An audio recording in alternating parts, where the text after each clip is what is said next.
Welcome to Flat Earth Debate, Uncut and After Show.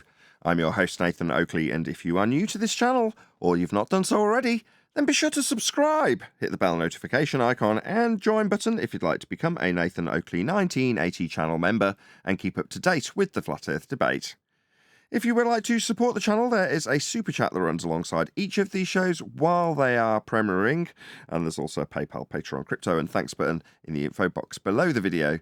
Speaking of Patreons, I'm going to do a quick shout out to all of you who do support me on Patreon, so a massive shout out of thanks and appreciation to Moon Harvest, Amish Earther, Naughty Thumbnails, Mitch Kennedy, Original D Rose, Rod, The Name's Burley, Twod Wazzle, Jason Hornsby, Christoph Fournier, Flat Earth Travolta, J Mels 24, Unimento, M Iron 26, Endless Flat Earth Sage, Goldie McKiernan, Retro Bill, More Books, Cannabear, Fiber Oats, Michael Kahn, John Kays, Patrick Gunnels Banter, Mel B Styles, Harry Blade, Mobile Max 777, Rob W, Reese Pound, Del West Watson, Maria Nealands, Unbelievable Productions, Blue Ridge Ranger, Abraham Mohammed, Skeptic 936, Life is Short, Texas Mike, Tina Baker, and David Wayne Foster. So another massive thank you to all of you for supporting me on Patreon. Now I will hand over to whoever is in Discord and Google so you can enjoy their dulcet tones while I set up for today's live show. Did anybody catch that on the second channel? I can't remember what the number was. Yeah, he's right now in the chat. He's right now typing in the chat. Yeah, he's in the chat, bro. This Bacon guy, he's not in the voice chat. I can't see him unless it's on my Discord. On main chat, Discord. Yeah. Oh, when you say main chat, you mean the text chat? Okay, it's chat skanking. Yeah, they do that. Oh, funny stuff. There's various different levels of detachment after they've actually had a visit. First step is chat skanking in the Science versus Pseudoscience Discord server. Then the end of that path, I won't put all the steps in, is what we covered yesterday. Ruhif seeking out newbie flat earther so he can get one over on him for a bit of pain relief with 2015 arguments. Right, that's the other end of the extreme. Ruhif being a former participant. Back when we were all noobs, he quite enjoyed participating. As we got more and more knowledgeable, his interaction got less and less and less. And now it's as a via route through people like Adam on Skype. And I'm sure there's a very legitimate reason for him not coming here. Maybe it's because I'm rude. Or maybe it's because of the mute button. I'm sure he's got an excuse all lined up if we were to ask him. In reality, we don't tolerate his crappy arguments and we can overcome all of them. So he doesn't come here. I bring up Ruhif because we're covering him again today. Well, it used to be that after they would embarrass a newbie flat earther, then they would come back, but that stopped happening. There's only so many times they can come back and try and reaffirm their position and rumpus so that they can get a perceived win. But that, that kind of tactic is an easy thing to overcome. Hence, they blame the mute button. Oh, you're just going to talk through the concise rebuttal of your crappy argument that we've overcome 50 times previously. You think that just by chanting through it, that will get you the win? No. I can just close the Discord line. And then they don't get to do that when they're losing. Oh, Nathan's got a mute button. What, you mean you don't get to obfuscate the demolition of your point that you were trying to get through unimpeded without rebuttal? Yeah, that don't work. Oh, it might work on a quote-unquote neutral platform where I will be shut down as soon as I'm overcoming any argument that you thought was strong and didn't realise there was a rebuttal for because you're very green to flat earth. Then you'll use your mute on me. That's what happens, right? A concise winning argument can get shut down on a neutral platform if it's a flat earther making it. Here, the rumpusing of said argument that wins won't be shut down by said globhead. That is and will be put a stop to.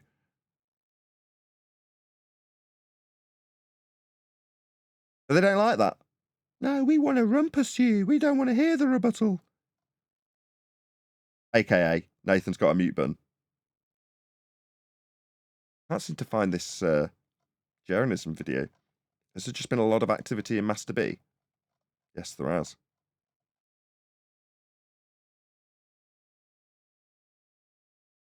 Yeah. Like McToon and Ruhif, when I went on their show, kind of striving for a neutral outcome in it. Is that what Adam called it? A neutral outcome platform? Yeah, where winning arguments are shut down, and arguments that are held up in false dichotomy with two flat Earths both being argued by one side or the other, but one claimed to be a globe, the other claimed to be an actual flat Earth, but with a flaw in the argument set up by the opponent. Those arguments will fly because they come with a neutral outcome. Whereas any argument that's actually winning for the flat Earth side can be shut down on a neutral outcome platform immediately because it's a winning argument and nobody's there to hear winning arguments for flat Earth on a neutral platform. Got it? You got it? Yep.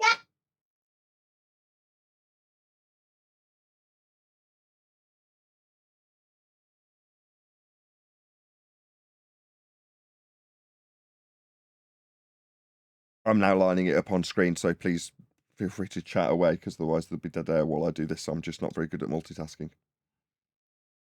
Hey everybody. Hello. Hey, Brian.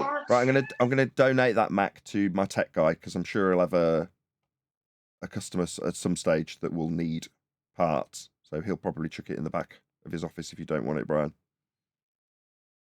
Let me have a think about it. There was something I was thinking about. I'll send you a message there a little bit later about it. Okay. Some that might be of help. Okay. Yeah, I mean, either way, I've still got it. I haven't done anything with it yet, but you know, it's a. You were right. I forgot how heavy it was, so it's a bit of a. I'll have to go and get some proper packaging. My wife's already on the case getting some bubble wrap to wrap around it, but I don't want to just stick it in a box as is. I kind of want to. If I'm going to send it to you, I do want it to arrive intact.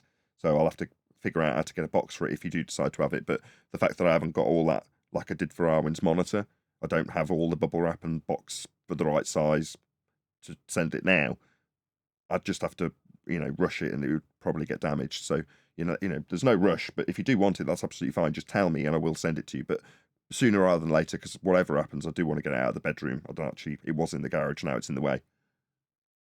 Yeah, I was thinking of something. I won't say it now, but I'm having to think about it. And it might be something that might be of benefit to you. So let me get back to you a little bit later. Oh, okay. You won't have to send that in possibly. Okay? Okay, whatever.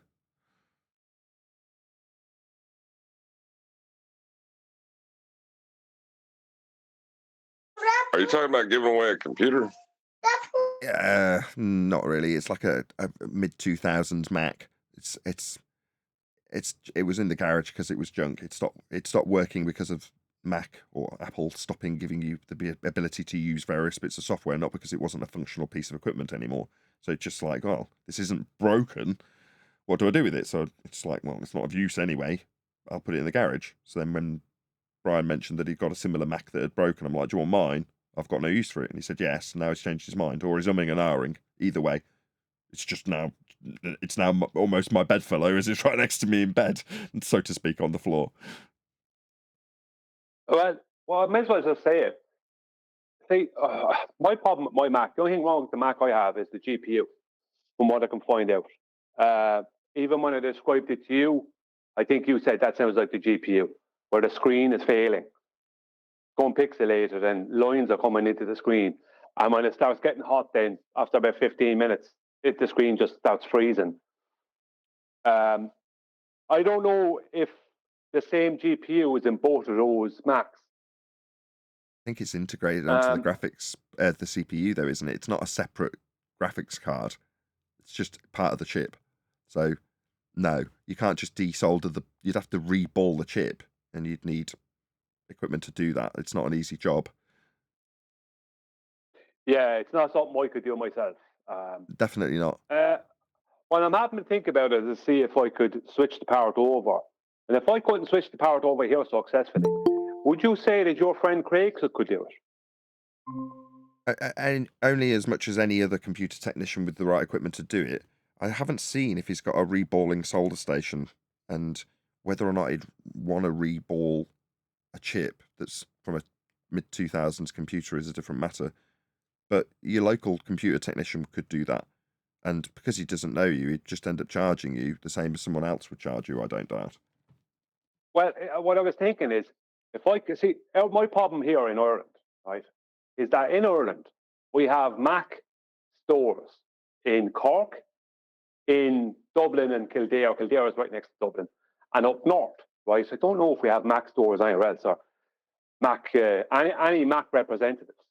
So where I live, to get that fixed, even if I wanted to put parts into it, I'd have to drive it about an hour and a half to 2 hours away from me, spend probably about $350, and then go back and collect it another day. So I drop it off, come back, go back another day, give the guy several hundred, and then drive back to Waterford, where I'm from. Whereas I was thinking, if there is someone else who I know who works with where I'm from, who works with Apple products, but I don't know if he deals with all of the Macs. If I couldn't get that sorted, would you be interested in me sending my one to you and your friend Craig switching them around if it was possible, and you could have it? Not really. I've got no use for it. All right, I just thought that you wanted to have it maybe in your kitchen, like you said you used to. But that's okay. I don't mind. I just use the iPad now. I've literally got. Yeah, that's all right. I mean, but again, like the other chap, I appreciate the offer. That's fine. It just said I said, like, if there's no point in me holding on to the Mac, if it's of no use to me, I thought, well, if Nathan could get his friend to switch the part around, he'd have a Mac, and that's a slightly newer generation. Because Yeah. the only thing that's wrong with that is the GPU. Exactly. It's one of those. I've got a working Mac that's a bit older, that's useless in terms of software compatibility. You've got a newer Mac that's decent in terms of its software compatibility, but it's got failing hardware. And you're saying, well, if the two are combined, it's like, yeah, it's probably not worth the effort. What I will do, by the sounds of things, is just give Craig that machine and say, if someone comes in who's a paying customer who happens to have this sort of Mac and needs a repair, then you can salvage the parts from it, because there's nothing wrong with it. It's been barely used. It just played music in the kitchen and web searched, so it's not done anything demanding. So in that respect, it's a well-oiled machine and might be useful for parts, which is what I've said to him. So I'll just dump it off on his doorstep, and your Mac will just have to go in the bin by the sounds of things, because it sounds like it's broken and too old to repair. Not worth the cost. Yeah, that's the problem. It's not worth the cost. If I didn't have to, my Mac, I had it plugged in and there was a power surge a couple of years ago. And during the night, this power went off and then it came back on. And the power surge went into the computer and caused it to go on the blink or whatever. If I didn't have to fix it that time, which cost me several hundred, I would probably fix it this time. Maybe I get the money together. I had exactly the same attitude. So mine was particularly slow because it didn't have very much RAM. So I had to find this expensive little tiny SODIMM that was compatible and fit it, which was easy. It's just a panel on the back, but that cost money. And then same with the Snow Leopard upgrade, that cost money. And I'm like, okay, right, I've chucked money at this now. I didn't really want to. And it'll work until it works or until it doesn't. So when it stopped working, you're like, I don't want to spend any more money solving these problems on it. It's just not worth it to me. Hence it ended up in the garage. Yeah, I'm the same with it, because if I get yours off you, if you sent me that one, the fact that if you can't upgrade it, I know from the model I won't be able to upgrade it. And that's the problem. I know from when I saw it, I said I can't do anything with that. I know I can't, because Mac make a point of stopping you. Even if you have an older iOS on it, they make a point of making things not work on that old iOS. So I kind of said, well, what do I do with it? I could only use the GPU, whatever, and that cost me a lot of money. So I've already fixed it one time. Do I want to have to fix it a second time? No. Yeah, I could be throwing the bones over all the time, besides buying it. Exactly. About €700 at it, It's good money after bad. It's the same with the car that just blew up, right? It originally started 12 months ago, more longer, a year before it went bang, with a problem with the heating. The heater wouldn't work, which is indicative of the cooling system being broken. So I took it into the garage. I'm like, how much to fix the heater? It's like, well, there's probably something wrong with the heater matrix. We'll have a look at it. So they start digging in and they're like, look, this is going to cost $1,000 minimum to fix. I'm like, no. Number one, I don't have $1,000. Number two, it functions. And it continued for another year like that.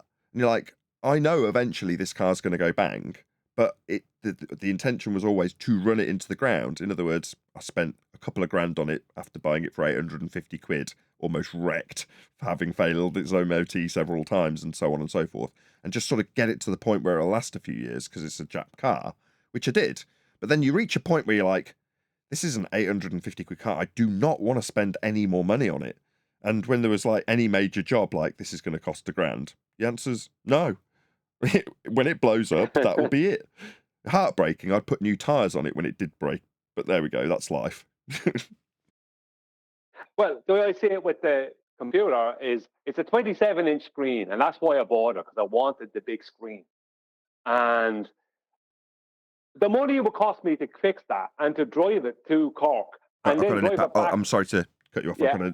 I've got to get drinks and stuff. It's 10 minutes to, and if I keep chatting about computers, hopefully everyone else will pick up the conversation because we are recording, but I do actually have to press a few buttons and get myself drinks and things, so I'll be back in 2 secs. Hey, Adam.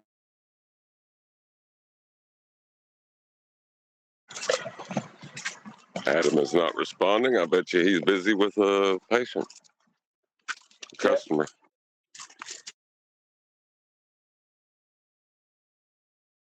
So what was happening in Skype? I seen there was like 50 messages in there. In Skype? Yeah, there was a bunch of activity this morning. I didn't see it. There were some messages, but there wasn't nothing expected. I'll have to look. Actually, I don't think I looked. I just found a link and it just joined. So maybe there might have been something we're talking about in there. That's what I was. That's what I did too. I just hit the down arrow. I didn't read anything. Yeah. I was going to go back and read it later, you know.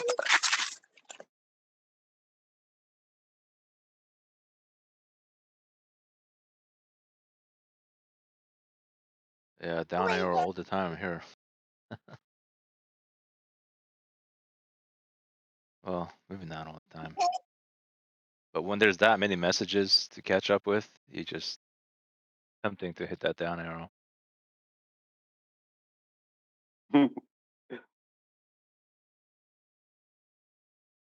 Well, I try to go back and like read them. I don't always, but you know, because usually it's a good, you know, there's a good conversation happening somewhere in there, you know.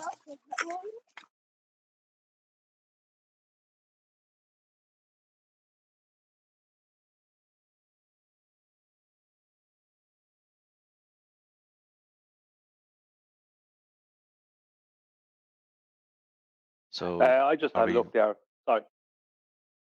No, you go. I was just saying there's a couple of messages from the D-Rose and Divergent Droid. Pretty long ones. I didn't read them, but that's what's in there.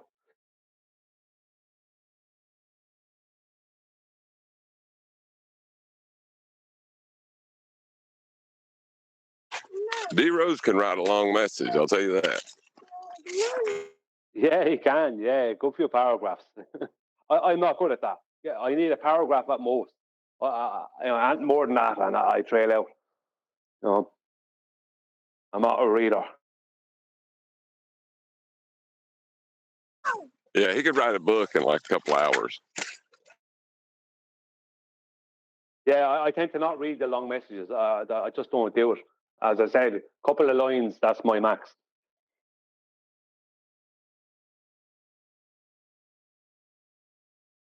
I used to follow like forums before, right? So I was a reader. I was also a typer. But now with Discord and being able to talk, it's kind of a game changer. I still type, obviously, but not as much as I used to. I'd rather just get somebody in voice chat and sort it out way faster.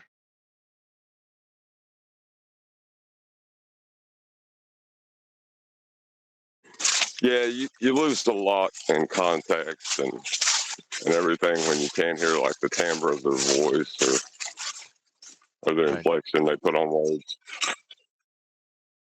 Right.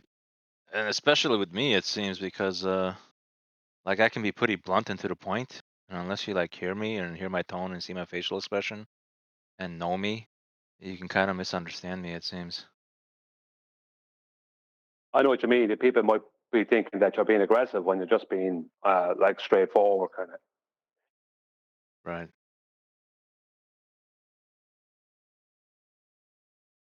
Back when I was younger, people's first impression of me was apparently really bad. I didn't know until like a couple of people started confessing to it.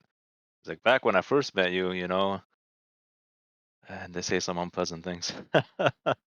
But then they go, once I got to know you, I knew you were on the right chap and so forth. Oh, great. I'm picking up B as a buzz UK lingo because I use the word chap or something. Or because I'm hearing all you UK guys. There's a bunch of UK guys in this FE debate show. But anyways, once they get to know me, they're like, oh, yeah, you're all right and everything like that. I would never think that of you now. But first impression, it was like they couldn't gauge me that well. I got about that Well, myself. to put People it blunt, let's expecting that just I say was this. different. 2 of them said they wanted to punch me in the face the first time they met me. Oh, boy. You're making a good impression on them. Then. Yeah. I like to say I've improved since then, but I don't know. I never asked anybody Yeah, again that, or nobody else came up to me saying anything else about that. Hey, on a are you sidebar, big, has righteous? anybody heard from Neil? No, I haven't. No, I haven't. I even scanned the Flatsoid video the last Flatsoid stream, and I didn't see him appear on there either. I did send him a So message, and he saw it about 2 days ago, but he never replied. So I don't know what's going on with him.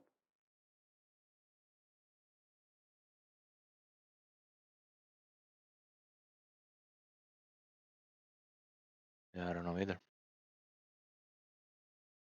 That's kind of scary with Neil, like it's the most he's ever not been around,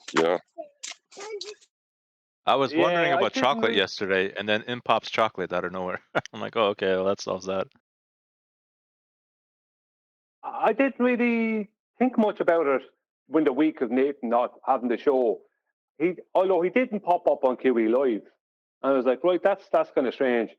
But the fact he's been, I'd say there's some family stuff, but he has a big family. I mean, an extended family. Like, you know what I mean? Brothers and sisters and all that. He's Italian, like so they are normally big families. And then, of course, he has his own immediate family, and then he has 2 daughters with another girl he used to be with. So he has a lot of family, that kind of way. So there could be any kind of stuff going on.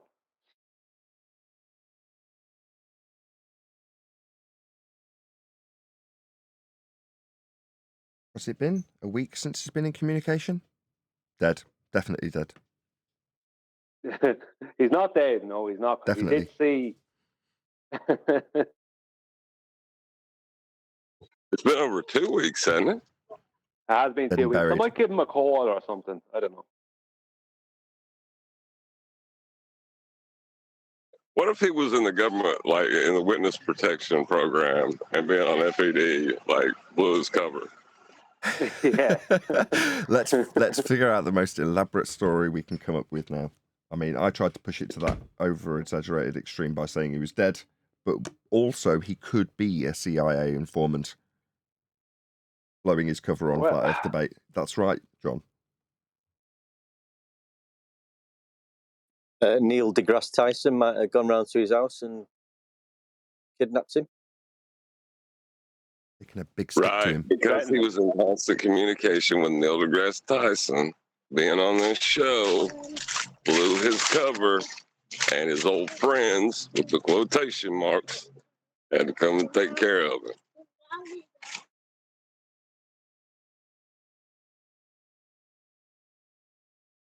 I don't think it'd be possible for him to be in their witness protection program without having another Italian name.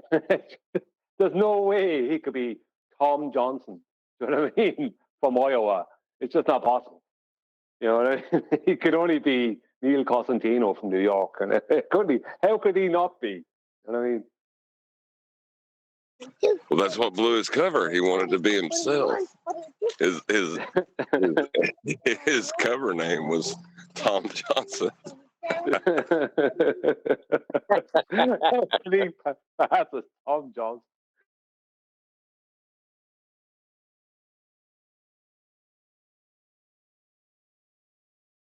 I think it's the only reasonable explanation. after he's dead. No, formerly, what did you say? David Johnson? Yeah, that's even worse. Yeah, that's even more vague. I said Tom Johnson, but David Johnson is worse. David Johnson. That sounds like the biggest, most made-up name.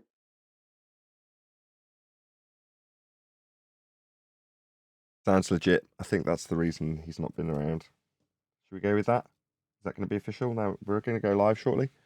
Yeah, Is that the official rhetoric? maybe put it out on the start of the live show. Really blow his cover. Good morning. Hello, Hello.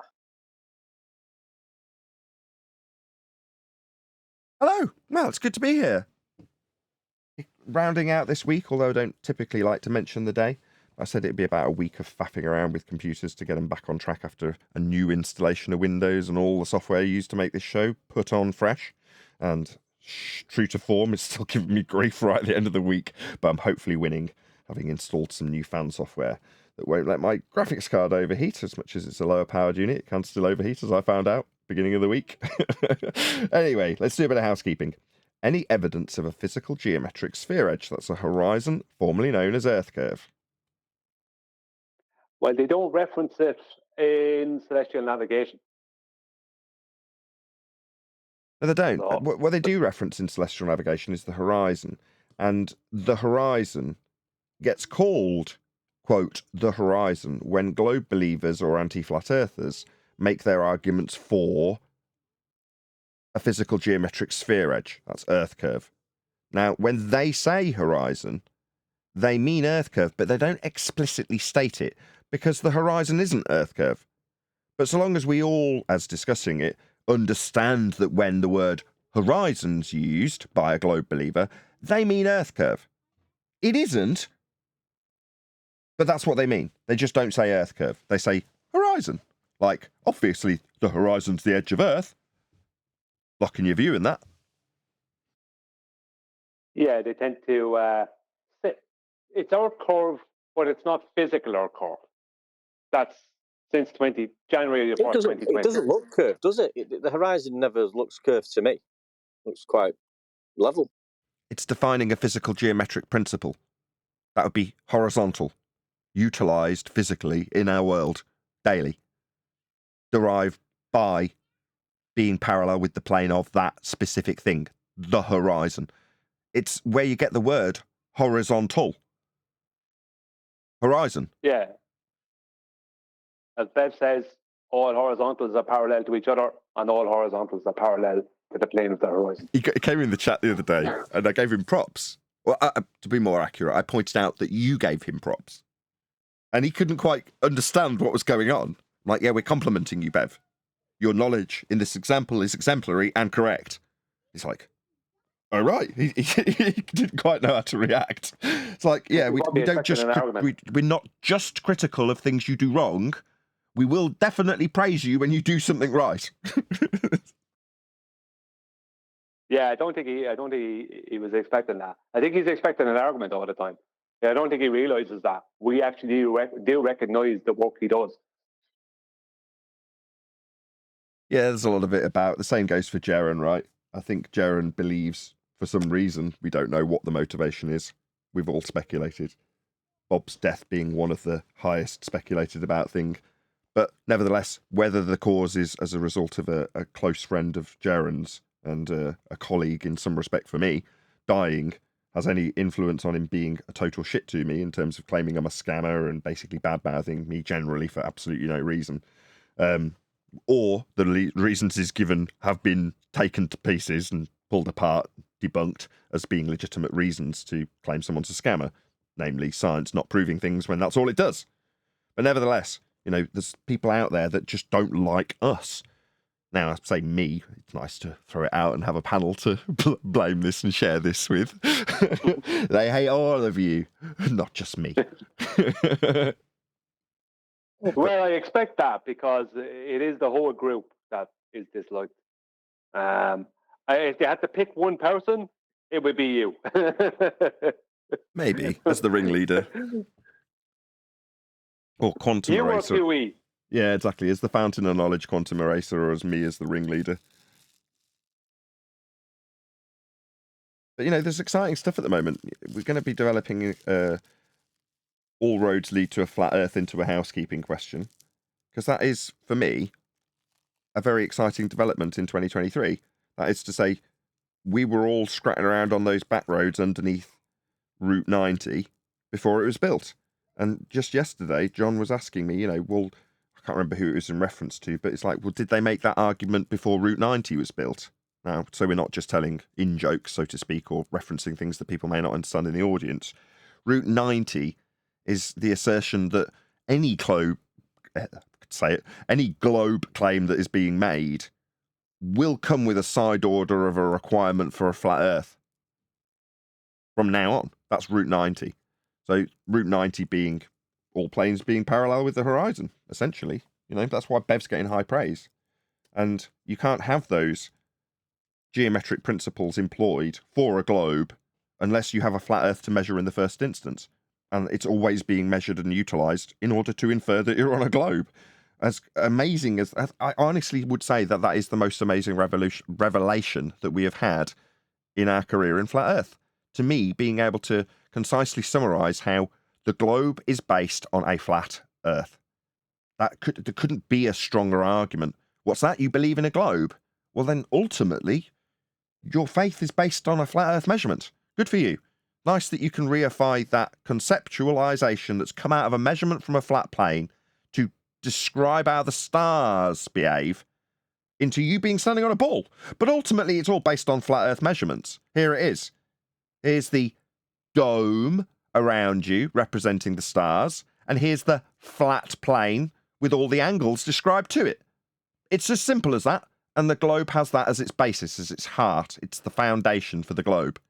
Your globe needs a flat Earth, and any example that's given will have the origins capable of being highlighted by us from this point forward, thanks to a lot of persistence in respect to dip angles for Brian and the overall concise summary of a statement of fact by John. It takes a long time for me to take this in. I don't know why I get all the hatred. I'm probably the slowest person on the panel. I would just stop. But so is it safe to say? Sorry, is it safe to say the globe is flat and it was measured like that? Yes, that's correct. Well, is there any examples of a globe mechanism that doesn't start with a flat plane? There was a commenter in the members only yesterday's show comments that said pretty much a similar thing when I put out a call to action to give us a version of a housekeeping question that infers this. So someone said I can't dig it out, I don't know where my iPad is, but I'd dig it out if I could. But someone said very similar sentiment in the comments yesterday. Yeah, because that's all you need is a housekeeping question. Is there any evidence is there any example? I don't know. Is there any evidence, or is there any example where a globe mechanism doesn't require a horizontal plane? Well, since it is a conclusion to the conversation, right? It should probably be put in prior to housekeeping as a reminder that you can't use a flat plane to prove a globe and then do the housekeeping. Yeah, it could lead into housekeeping. I mean, it ultimately will be part of housekeeping, though. So while it's not necessarily going to be a housekeeping question, that's why it needs to be the thought. But these things, like QE says, we're not here doing it to time. There's no, we need this tomorrow. We will refine it over time. I just need something to start with, to start asking. But we'll get there. There's no rush. I think John just asked it. Sorry, I think John just asked it. Is there any way to prove a globe with a flat plane? Or without invoking? That's the only question you need. Is there any way to prove a globe without invoking a flat plane? No, even with a flat plane. Is there any way to prove a globe with a flat plane? That kind of is very flat Earth housekeeping question-esque in terms of it's a contradiction in terms in the question itself. Yeah, because they need how could they prove a globe starting with a flat plane? I don't know. It seems like it's odd to take. It takes away from the conclusion when you ask it as a question. I don't agree. know. I agree. It's a statement of fact. The globe requires a flat plane in the first instance. That is a fact. That's why we're here talking about this. 40 people watching. Please share the show. Smash it if you've not done so already. Why the viewing figures are so awful. It's because we're right over the target, having to be suppressed. It's definitely suppression. We're definitely being censored. Because I say so myself. That or just nobody's bothered sharing the show. What I noticed is that when you are. Sorry, mate. I was just saying that though. You know, talking about the so-called globe has never been measured. There's no evidence of any measurement of the globe whatsoever. It's just the presuppositions will include the angle measurements and the flat horizontal baseline, but there's no actual measurement of a curve because we don't actually live on a globe.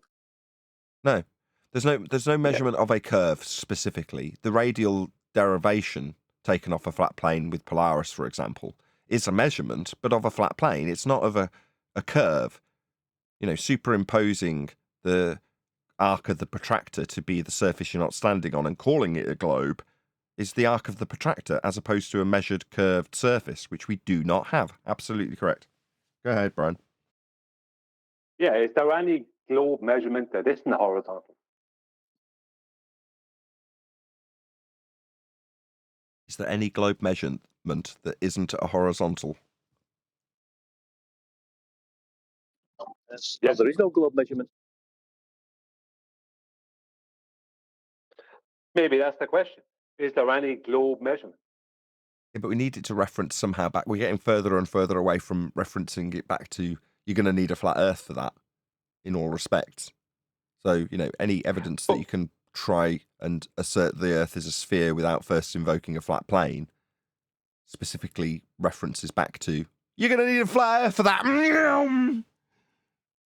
but without being an in-joke.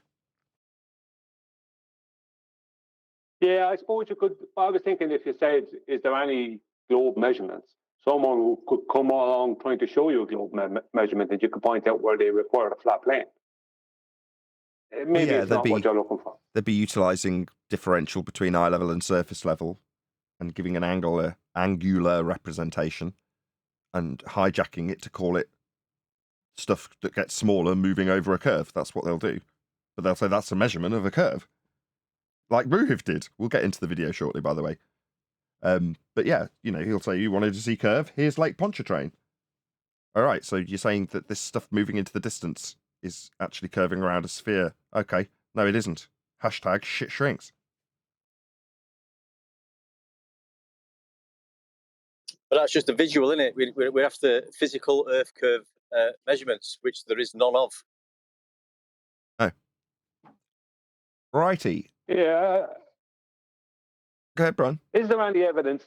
Is there any evidence is there any examples of a globe mechanism that doesn't start with a flat plane?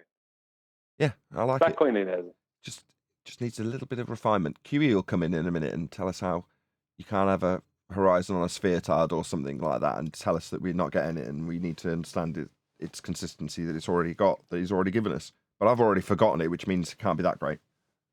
Anyway, right. Yeah. Back with sharing the love. So this video's come to you from Scientism, so please let him know at Nathan Oakley 1980 sent me, and leave him some kind words in respect to his exceptional work in hosting debates or something like that. Something that won't get your comment removed, basically. The idea being that were Jaren to respond to us, as opposed to calling me a scammer, he would share the algorithmic love that we do not get. I say we, because Jaren is unilaterally a part of the same censorship, meaning that he, although bigger than I, would also have to find other means to get algorithmic love out of YouTube because they don't offer it us. Nevertheless, hopefully, were Jaren to respond, he would leave a link to our video so that we could pick up some viewers where YouTube offer us no sympathy or love whatsoever. So please let him know at Nathan Oakley 1980 sent me. There is a link to this Jarenism video going by in the YouTube chat. So offer him the algorithmic love more so than ever, as he is actually a flat earther. Let's get on with it. Unless there's anything to... I'm just going to do this before trying to just get on with it. What does everyone want to get in for 5 minutes before I actually press play? As I'm about to just press play. But I won't. I Don't Not- try and think not of something right to now. say. If you've got nothing, I'll just start. Yeah. Where's Neil? No, outside in reality. Right, You you're listen gonna, for the data. I had, where's Neil? And then Ruhif answered, outside in reality. Good start. yeah, but you're not going to see the plane for Yes, you are. miles. You're not going to see the plane for miles. You'll see above you, but not for miles. Yeah, and it tells you where it is. I look where it is. It's there. Right. I understand. Do you understand how But where did it catastrophic come it from? would be? Where did it come from? Yeah. Well, let's bring up a Sydney to Chile flight. Can I share again? Well, I think he's initially- gonna. Do you Oh. acknowledge that there's flight tracking software that would show a plane doing that track? Nick. Yeah, of course. I would. Yes, there is. Anybody interested, let's say, in this Santiago flight stuff from 2015? I am. It does, the flight tracking software does show the height of the plane above sea level and its position with respect to the Sorry, I laughed through it. I should have been on mute. My bad. Do you want to try that again? I'll go on mute. right. It'll show the altitude of the plane above sea level, and it'll show its position with respect to the celestial sphere and the flat plane. Yeah, it's So to track good this stuff. flight, regardless of where they say it's going on some map that's presumably wrong, doesn't make any difference because it's definitely proving Earth is flat. It's referencing its height above sea level. Plane. Well, Right. the only thing. Go on. I didn't want to step in there. The only thing that interests me about planes is how it flies. That's all. The only argument that needs to be made. I don't need to prove any routes. I just point out how it flies. How it flies requires it to fly in a horizontal. And I mean, that's the way it is. The lift effect accounts for the weight of the plane, and to generate 100% positive lift, which is what they need to fly with a slight angle above horizontal, depending on their airspeed, but it's always above horizontal. As soon as they dip below horizontal, they're losing lift, and that's with any wing, including a cambered wing. So if you're only accounting for, let's just say you're only accounting for 60% of the plane's weight, that's 40% you're not accounting for. So as soon as you are in any way flying with a below horizontal pitch, which would be required immediately on a globe, then you're immediately losing lift. That's why they must fly with a slight above horizontal pitch to fly horizontal. That's how it flies. That's what it does. Okay. Do you acknowledge that you can verify that data? No. No. Again. Get one of these. Listen for the data. Okay. Look where it tells you the plane is. The plane is there. Okay. Right. But You can verify it. You can't see it over the ocean unless you're there. Right. I Right. agree. Okay. Good. We're So done you with that one. can't track it. So Well, we'll get to that in my claims later. you still have one question left? Who's asking who? I might have lost track. I think it was.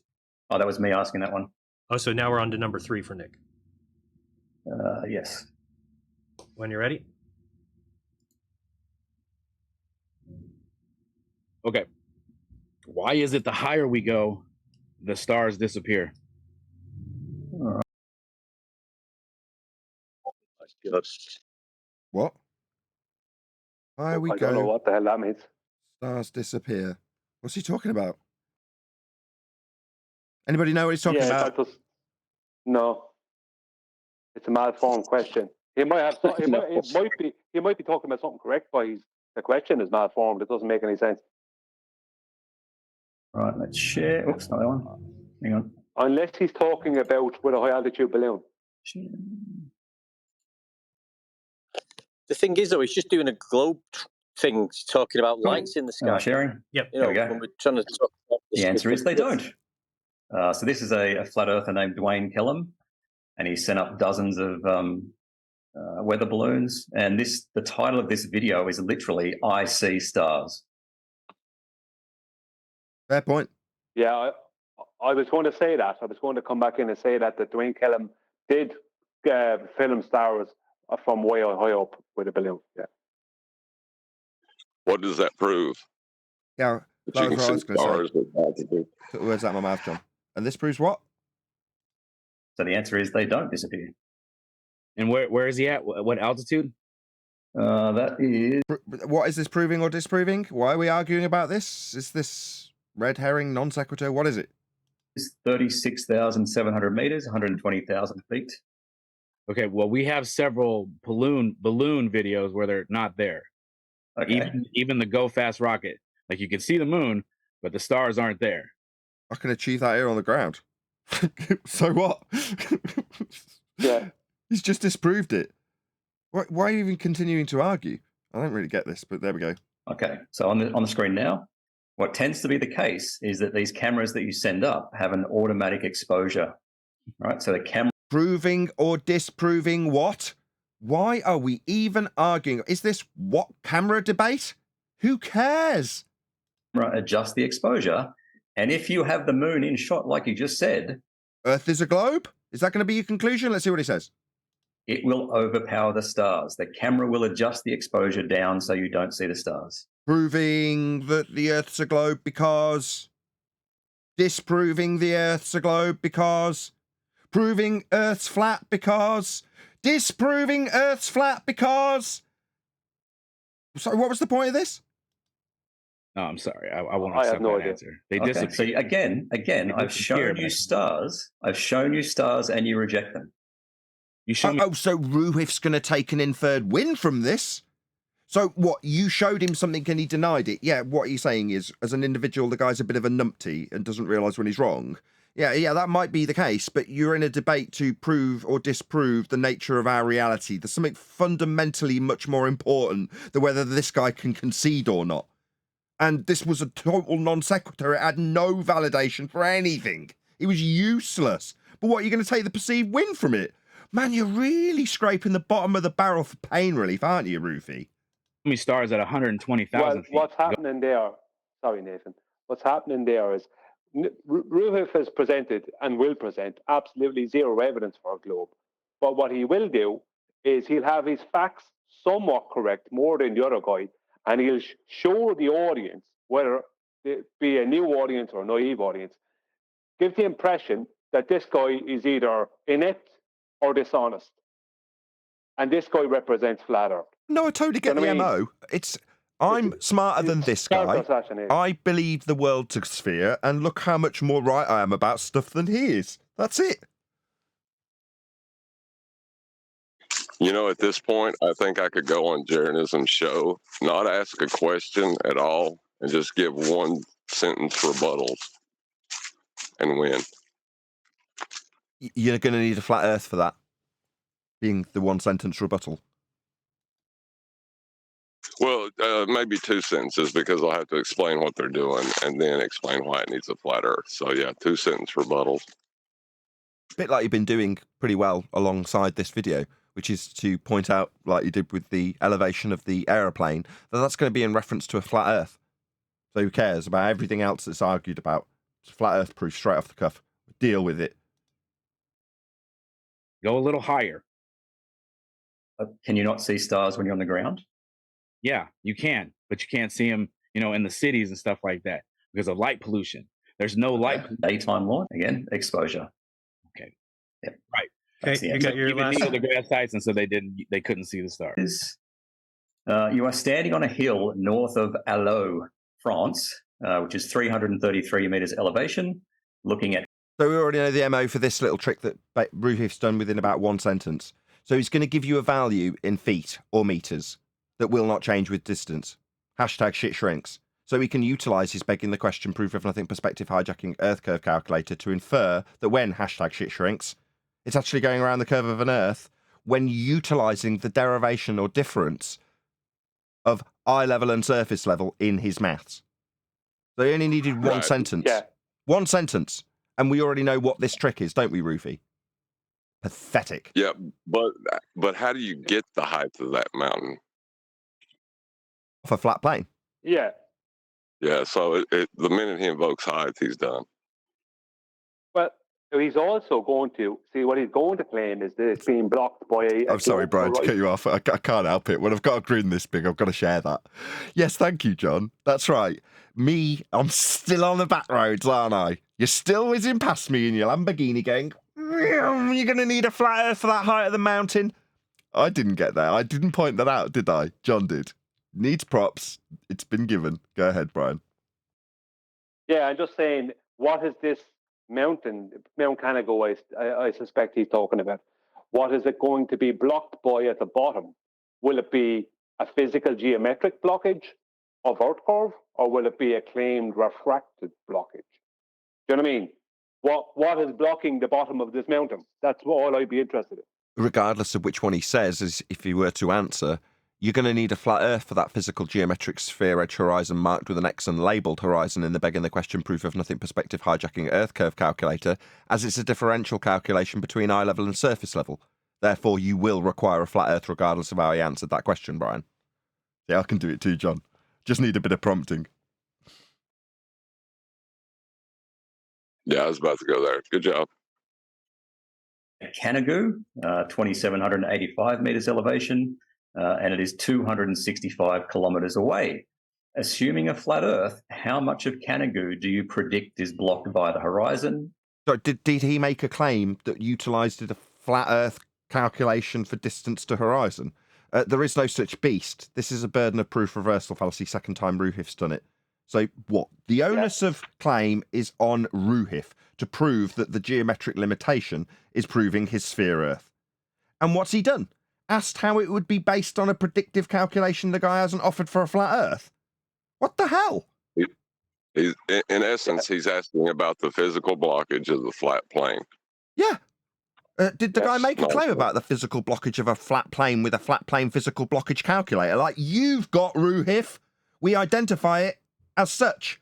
The begging the question proof of nothing perspective hijacking Earth curve calculator that will have the differential between eye level and surface level, which is flat, asserting that there's a blockage below surface level in physical geometric terms. That's what you claim. Why are you asking him how he'd do it on a flat Earth? Burden of proof reversal fallacy number 2. Go ahead. Absolutely. I mean, where has anyone on flat Earth claimed that their flat Earth horizon has a certain percentage of blockage of something? Nobody mentions the horizon, with the exception of pointing out that it's not geometric. Other than that, we have no claims about it. He's exactly what you said. He's just trying to reverse the burden of proof onto this guy. This guy is going to try and come up with an answer, and then he's going to kind of, without saying it, have a little Earth curve win. You know what I mean? That's what he's going to do. Yeah. The correct response is we've just divvied out.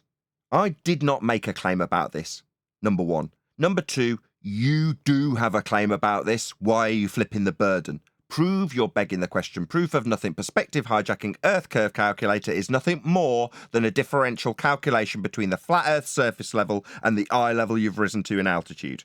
Because if you can't, that's the end of this discussion. And he cannot. He'd be here doing it if he could. He's not, and that will not be the response he gets from this flat Earth noob. Far from it. Let's see what he does get as a response. And once again, show your work. Show my work. What work? What, the work that was put into your calculation for your obstruction on your globe Earth that uses the differential between eye level and surface level, which is flat, Ruhif? Show that work, because that's the only work I've studied in this regard. There is no calculator from a flat Earth to study. Nobody's asserting the horizon blocks things on a flat Earth. Hashtag shit shrinks. We told you in 2016. Are you dumb? No, you're just seeking pain relief from a newbie flat earther, aren't you, Rufy? Bless. And now we're mocking you for it. But you don't even have to say. You don't. Go on. Feel free. You just say. You don't even have to say hashtag shit shrinks. You don't even have to bring that into it. Good point. He's asked you about how much blockage is at the bottom of the mountain. Oh, my bad. I'll take full ownership for that. My bad. I have no responsibility to explain why anything does anything at the horizon. Hashtag shit shrinks is totally surplus to requirements. In fact, it is to my detriment, because it suddenly puts me in a position where I am making a claim about this garbage that he needs with his horizon that blocks things as its Earth curve, even though that's bent and horizons aren't. He needs it. So when I say hashtag shit shrinks, you're absolutely right, Brian. It's to my detriment. Why am I suddenly making a claim or trying to explain it? I don't need to. Yeah, it's not necessary. No, it's not. And I critique you lot for it all the time, so I'm glad it's coming back on me, because it's totally warranted. Why should I start explaining what happens at the horizon? I didn't make a claim about it. With that being said, when you're zoomed in on that island, you're probably only going to see maybe 10 feet that's obstructed by the waves and the horizon. You still see almost the entire island from that far away. You've already lost, mate. You've bought into this Did he burden just of say- proof reversal fallacy. You've already lost. Go ahead, Wondek. Did he just say obstructed by the horizon? He did. He's already lost. That is impossible using the 8 inches per mile square. You shouldn't So even see any of it. So to be clear, your prediction is that it basically should all be seen. Pretty much, give or take. Proving a flat Earth? You're making that prediction because it disproves the globe? No, it doesn't. Should all be seen means nothing. If the Earth was a sphere radius 3959 miles, then every distance to horizon could be no more than 1.2 times the square root of the observer's height in feet, as per the begging the question proof of nothing perspective hijacking Earth curve calculator Ruhif has the positive assertion for and has flipped the burden. Now this guy's bought into it hook, line and sinker and has started to argue about what should or shouldn't happen with 8 inches per mile squared. You've already lost. Like we had already lost when we did this dance with Ruhif in 2015. The moment we went to the calculation to argue about how it worked, we had lost. Now, Roofy still needs that little surge of adrenaline, doesn't he? He's going to get it right now. You'll see his popping face with a little smile any moment. You watch. Because this sad, pathetic attempt to get pain relief is all these sad, pathetic anti-flat earthers can do now. Seek out noobs that don't know any better, that can't overcome their arguments and point out how they'll need a flat earth to make the assertion in the first place. Like we do. Give or take. Oh, did that get a thumbs up, Roofy? He's already bought it, hook, line and sinker. Yeah, and we spotted it immediately, didn't we, Roofy? Is that pain relief wearing off right fast listening to us now? I would imagine so. Thumbs up from me. In fact, I'll give you one for camera. Absolutely epic, and I totally called it. Yes, you did, Nathan. But I mean, don't you know, must 5 be feet. totally nostalgic for the 2015 days where everybody was like this. And they still felt like they were the winners, being the ballers, being the wiser. And now they have to like seek them out, pick the bad crops to get that effect done. They need their 2015 pain relief. This is, as I was describing in yesterday's show, absolutely pathetic. Feet, 5-6 feet. Hey, No, Nathan, that's cool. Yes, go ahead. yeah, just on a quick calculation there, that the bottom 1,000 meters of that mountain won't be visible for someone at that distance. How do we know it's 1,000 meters? How'd you get that measurement? Shout out to John with Oh, Factor you- Curvature. Flat plane angular size measurement. I see. So you're telling me how much at the horizon we may or may not see based on Ruhif's claim, but you're telling me about it with the basis of the height being measured off a flat Earth for the mountain in this claim. John, you're so ace. I could kiss you right now. You're brilliant, mate.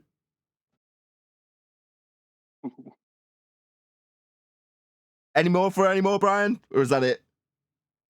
I just wanted to point out that the bottom 1,000 meters wouldn't be viewable at that distance by somebody. You won't see the bottom 1,000 meters of the mountain at that distance because of angular size change.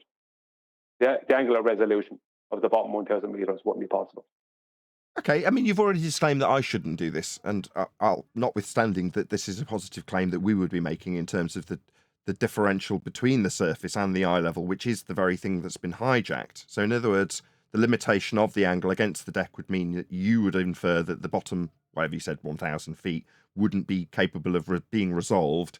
And then, obviously, if you were put to task, you could back it up with the Rayleigh criterion. Yes, but we don't need to make that claim. I'm glad you had, though. Like, I'm glad I dropped it in to get corrected. Yeah, I just like the bottom one. There's 2,700 something meters high is what Canago is. Now you'd need a flat plane to figure that one out. But the bottom 1,000 of that meters of that will be 0.2 degrees for anyone standing at that distance away. So I mean, you're not going to see the bottom of that because you won't be able to resolve it. Not with the human eye, anyway. Maybe with a camera, maybe a bit more. Not with the human eye. Just had to throw that out there. I agree, and it's the complexity that we need to understand to be able to get to the simplicity. But obviously, I like the simplicity more, and it's those things that I'm gonna. How can I say it like I'm not going to totally decry your point, which I'm not, Brian. When I say for the audience, these are the cues that you can listen to. You can obviously take in what Brian said and get the full nitty-gritty of how the argument unfolds when begging the question of a sphere to have an obstruction when hijacking perspective. Notwithstanding Brian's concise and excellent understanding, the bit that you need is how'd you get that height? So you're asking me about the height of this mountain, which you referenced, Rufy. Where'd you get that height value from? Right? That's a full, wrapped up in a flat earth proof shortcut that anybody can take without any fear that you're going to get run off the road. You know, you're on the highway, you're on the Route 90, there's full-on crash barriers all the way along the side. You're never going to come off the rails, so to speak, when you go, where'd you acquire that height from? Just before we go any further, you've given me some numbers already. I know you're asking me about where the horizon's going to do this and that. But you say the height of the mountain is what? 4,000 metres? Whatever he said. Well, where'd you get that height from? Because I know that requires a flat earth to measure. That would be the first response, because that's the right response. Yeah, I don't think Rufy isn't in it for the actual arguments or even to defend the globe model. He reminds me of one of these guys that I used to play Magic the Gathering in school with, who literally, like, as soon as they figured out that you had a better deck than them, that's very hard for them to win, they just didn't want to play with you anymore because they weren't in it for the game. They were in it for the winning and feeling good about themselves. Yeah, I call that the pain relief. You call it in it for the win. Yeah. He's seen where he's laid the trap. When the guy bought into it and started arguing about 8 inches per mile squared, he got a thumbs up. Right, he knows the deal. But you're saying that's because he's got the win. Yeah, it's a couple of times. When he got one over on the guy's own stupidity rather than the argument itself, he took that as the win. So yes, Owen, good way of putting it. Right, he doesn't want to play against better decks, but he doesn't, or he can't develop his own deck of cards better. He has to hold on to what he has. Right. Right? Yeah, good analogy. Go ahead, Brian. Yeah, well, you could argue, like what the guy said first about the 8 inches per mile square, that was the best direction he could have gone. Besides saying, I don't make any claims about that. That was the best direction he could have gone, because then Ruhif has to start bringing in refraction. And then the guy can say, if he had a bit more wisdom and knowledge, so what is it that you're claiming is blocking the bottom of that? Now, I would have gone straight to blocking the bottom of that mountain. Because then he's going to have to say a refracted horizon, which is a load of nonsense. And then I'm straight on to attacking him about the horizon, which he loses hands down every time. Do you know what I mean? That would be the way to go. Well, according to the globe, you wouldn't say any of that mountain. Well, refraction, and how much refraction, and what is this thing, and what is this horizon that's blocking it? Why are you claiming it's blocking it? Oh, it's a refracted horizon. It's over. So you take it apart at that. You don't have to go into doing what I did, the 100 meters, whatever, on the thing.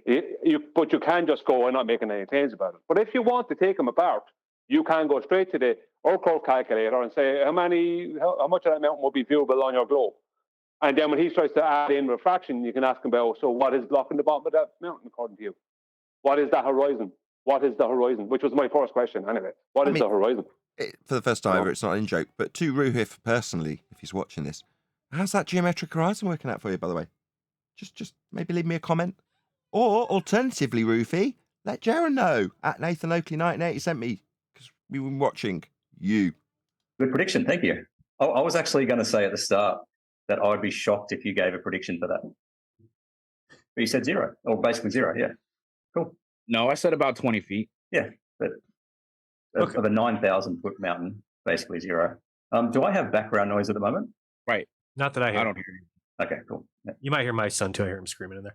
But The all right, cleaner's outside the door. we are moving to the claims point of the show where each guy's going to have 2 minutes to present something. They're going to give a claim, make a claim, and then back it with evidence, and then we'll have a response. If you guys and get an idea that you think, Nick, we've got 2 minutes, and I'll start it when you say go.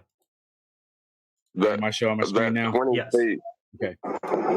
So this is me at Sorry, John, was that? Yeah, that 20 feet above what? Were they still talking about the physical obstruction of the flat plane we're measuring the height from? Yeah. So there's 20 feet above the physical obstruction of the flat plane. What kind of question are they asking each 20 other? feet above the geometric horizon. No. It was maybe you weren't here, Owen. It was clarified because it was put into the opponent's court when Ruhif asked how he explained it and show his maths. It was quite explicit. Therefore, how John just summarised it, we're talking about the height with respect to the obstruction created by the physical flat plane. That it's so malformed at this point if you take it only in context of what has been said back and forth between these two characters. John's right. It's so malformed, John. Yes. So it's the physical obstruction thought of as a curve that is a flat plane. No, just not thought of as a curve. Described by Ruhif as needing an answer for the calculation based on the flat plane that his opponent would be making in his burden of proof reversal fallacy. Okay, now I'm just confused. It's hard to keep a track, but yes. Confusion is what's being aimed for here by Ruhif, I have no doubt. Well, it's one of the last tricks he still can use successfully. You know, he doesn't have Not any here. material, but he still has his books of tricks. Successfully on a noob, yes, maybe. We don't know. We haven't heard his rebuttal, but we'll find out. Jekyll Island back in March. You can clearly see the boat out there in the distance, but soon it disappears. Sorry, this is the claim section. So what you're doing, my friend, is taking what the Globers need to make an assertion of a physical geometric sphere edge at the horizon blocking things like boats. You're saying it doesn't do that as a positive claim. What, therefore Earth's flat? Do you think this proves Earth's flat? What? Not due to curvature. Just regurgitating feast of nonsense on a plate, ready for your opponent, just as it should be. Ruhif should be well braced for this. See the people. The people almost look as big as the boat. Okay, do it. I'll fast forward because we all get the gist. Wow. All right, One and of then my claims, yeah. we've got your response. Go ahead. Ruhif. Just to that one. Yep, just to claim one. Yeah. Well, I thought he was going to do another one. Anyway, it doesn't matter. When you zoom back, I got another one. Sorry. Yeah. Oh, we'll do it back and forth. That's fine. Yeah, it's fine. When you zoom back out from this, the boat isn't disappearing. It's just no longer resolvable. So you can't make it out. It hasn't gone. When you zoom back out, it's not like it's gone over the curve. Correct. It's You're just not absolutely resolved. right. What? Okay, so your maths are wrong for asserting that it's a sphere edge in the way then, Ruhif. So you just, my God, let's just do that again. Appearing, it's just no longer resolvable. So you can't make it out. It hasn't gone. When you zoom back out, it's not like it's gone over the curve. Welcome to Flat Earth, Ruthie. Thanks. Thanks very much. So what, you think that it's smart to take what was a 2015/16 Flat Earth rebuttal and throw it back at him like it's your argument?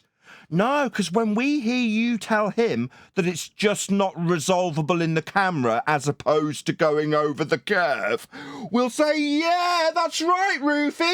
This will get a little shorts video. with me welcoming you to Flat Earth. That's right. Not the curve of the Earth after all, right? Let's all hear it again. He's just boat jealous. isn't- He's jealous of Flat Earth being smart. So he wants to do a Flat Earth wake-up trick as a baller. I mean, this is ridiculous. Disappearing, it's just no longer resolvable. So you can't make it out. It hasn't gone. When you zoom back out, it's not like it's gone over the curve. Welcome to Flat Earth, Ruhif. That's right. So not sphere Earth based on the fact that at 1.2 times the square root of the observer's height in feet, things will go over the curve of the Earth. No, definitely not. That's right, just not being resolved by the camera. You know, you can describe those things with angular limitations and the Rayleigh criterion. But it's definitely not in Earth curve maths. It's all feet and inches, mate. When you say not resolvable, you'd be talking about angular resolution. Your feet and inches doesn't change in Earth curve maths, my friend. You can't describe an angular resolution change with maths that asserts that it is a curve. But you're saying it isn't, so well done. Welcome to Flat Earth. What a numpty. Correct. It's just You're not absolutely right. resolvable. And the guy knows it. Look at him. I wonder if you expected this noob to be washing out some of your pain relief when he agrees with that statement, like he's just done, with a massive smile on his face. Great flat earth defense. Good. Go ahead. Fantastic.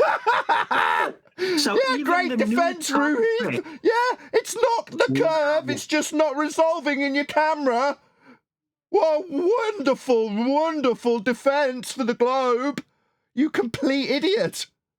So he actually ruined his noob. He ruined it for himself now. What an idiot. Right. So, what was your observer height? About 5 feet. About 5 feet. Really? Okay. Do I detect a little crackle in your voice there, Rufy? Is it just my audio setup being clear enough to hear that your voice has got a little bit of a break in it now?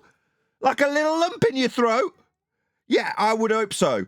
Because your attempt to use what is our argument as your argument so that he can't use it later, he just agreed with, rather than falling for your little bait and switch with our argument that debunks the globe. You even said it doesn't mean it's Earth curve. Well done, Rufy. You're good for a laugh, if nothing else. About 5 feet. Nathan, How did you identify? Yes. sorry. Now it makes sense why Ruhif said to Adam that he felt sorry for this guy. Because technically he handed the debate is over there. The guy should just stand up and go, thanks for the debate, see you later, goodbye. There's nothing more to debate. He's just saying it. That's why he was giving the little preempt to Adam. That's what it was about. Because he knows he just handed the whole debate away to that guy, the new guy. Identify the boat? I didn't. I just zoomed out. You didn't? Okay. About 5 feet. About 5 feet. Really? Okay. About 5 feet. How did you identify the boat? I love hearing a growly crackle in a man that's broken.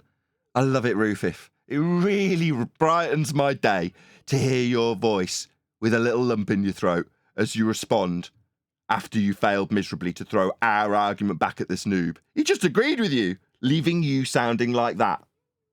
Wonderful. Well, what he's I having didn't. trouble with is Ruhif has a flat Earth resolution loss curve calculator that everyone in the Western world is called Earth curve calculator. So it's really a hard spot for him to be in because he needs to hijack losing resolution and call that Earth curve. So it's a very delicate balance, and he just stepped over it when he said that wasn't the curve of the Earth. Yeah, a delicate balance that Ruhif was too dumb to achieve. And what he got was a total noob laughing his head off and agreeing that, yeah, it's not Earth curve. Yeah, you're right in what you say about it not being Earth curve and being a resolution loss. Yeah, that'd be right.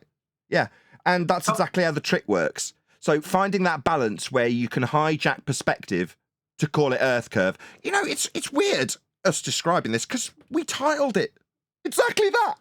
Begging the question, proof of nothing, perspective hijacking Earth curve calculator. Sound familiar, Ruhith? I've been saying it ever since we figured it out with you here.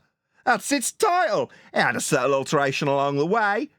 We used to call it perspective exclusive, meaning that the Earth curve maths doesn't include perspective, which it doesn't, because it's hijacked it.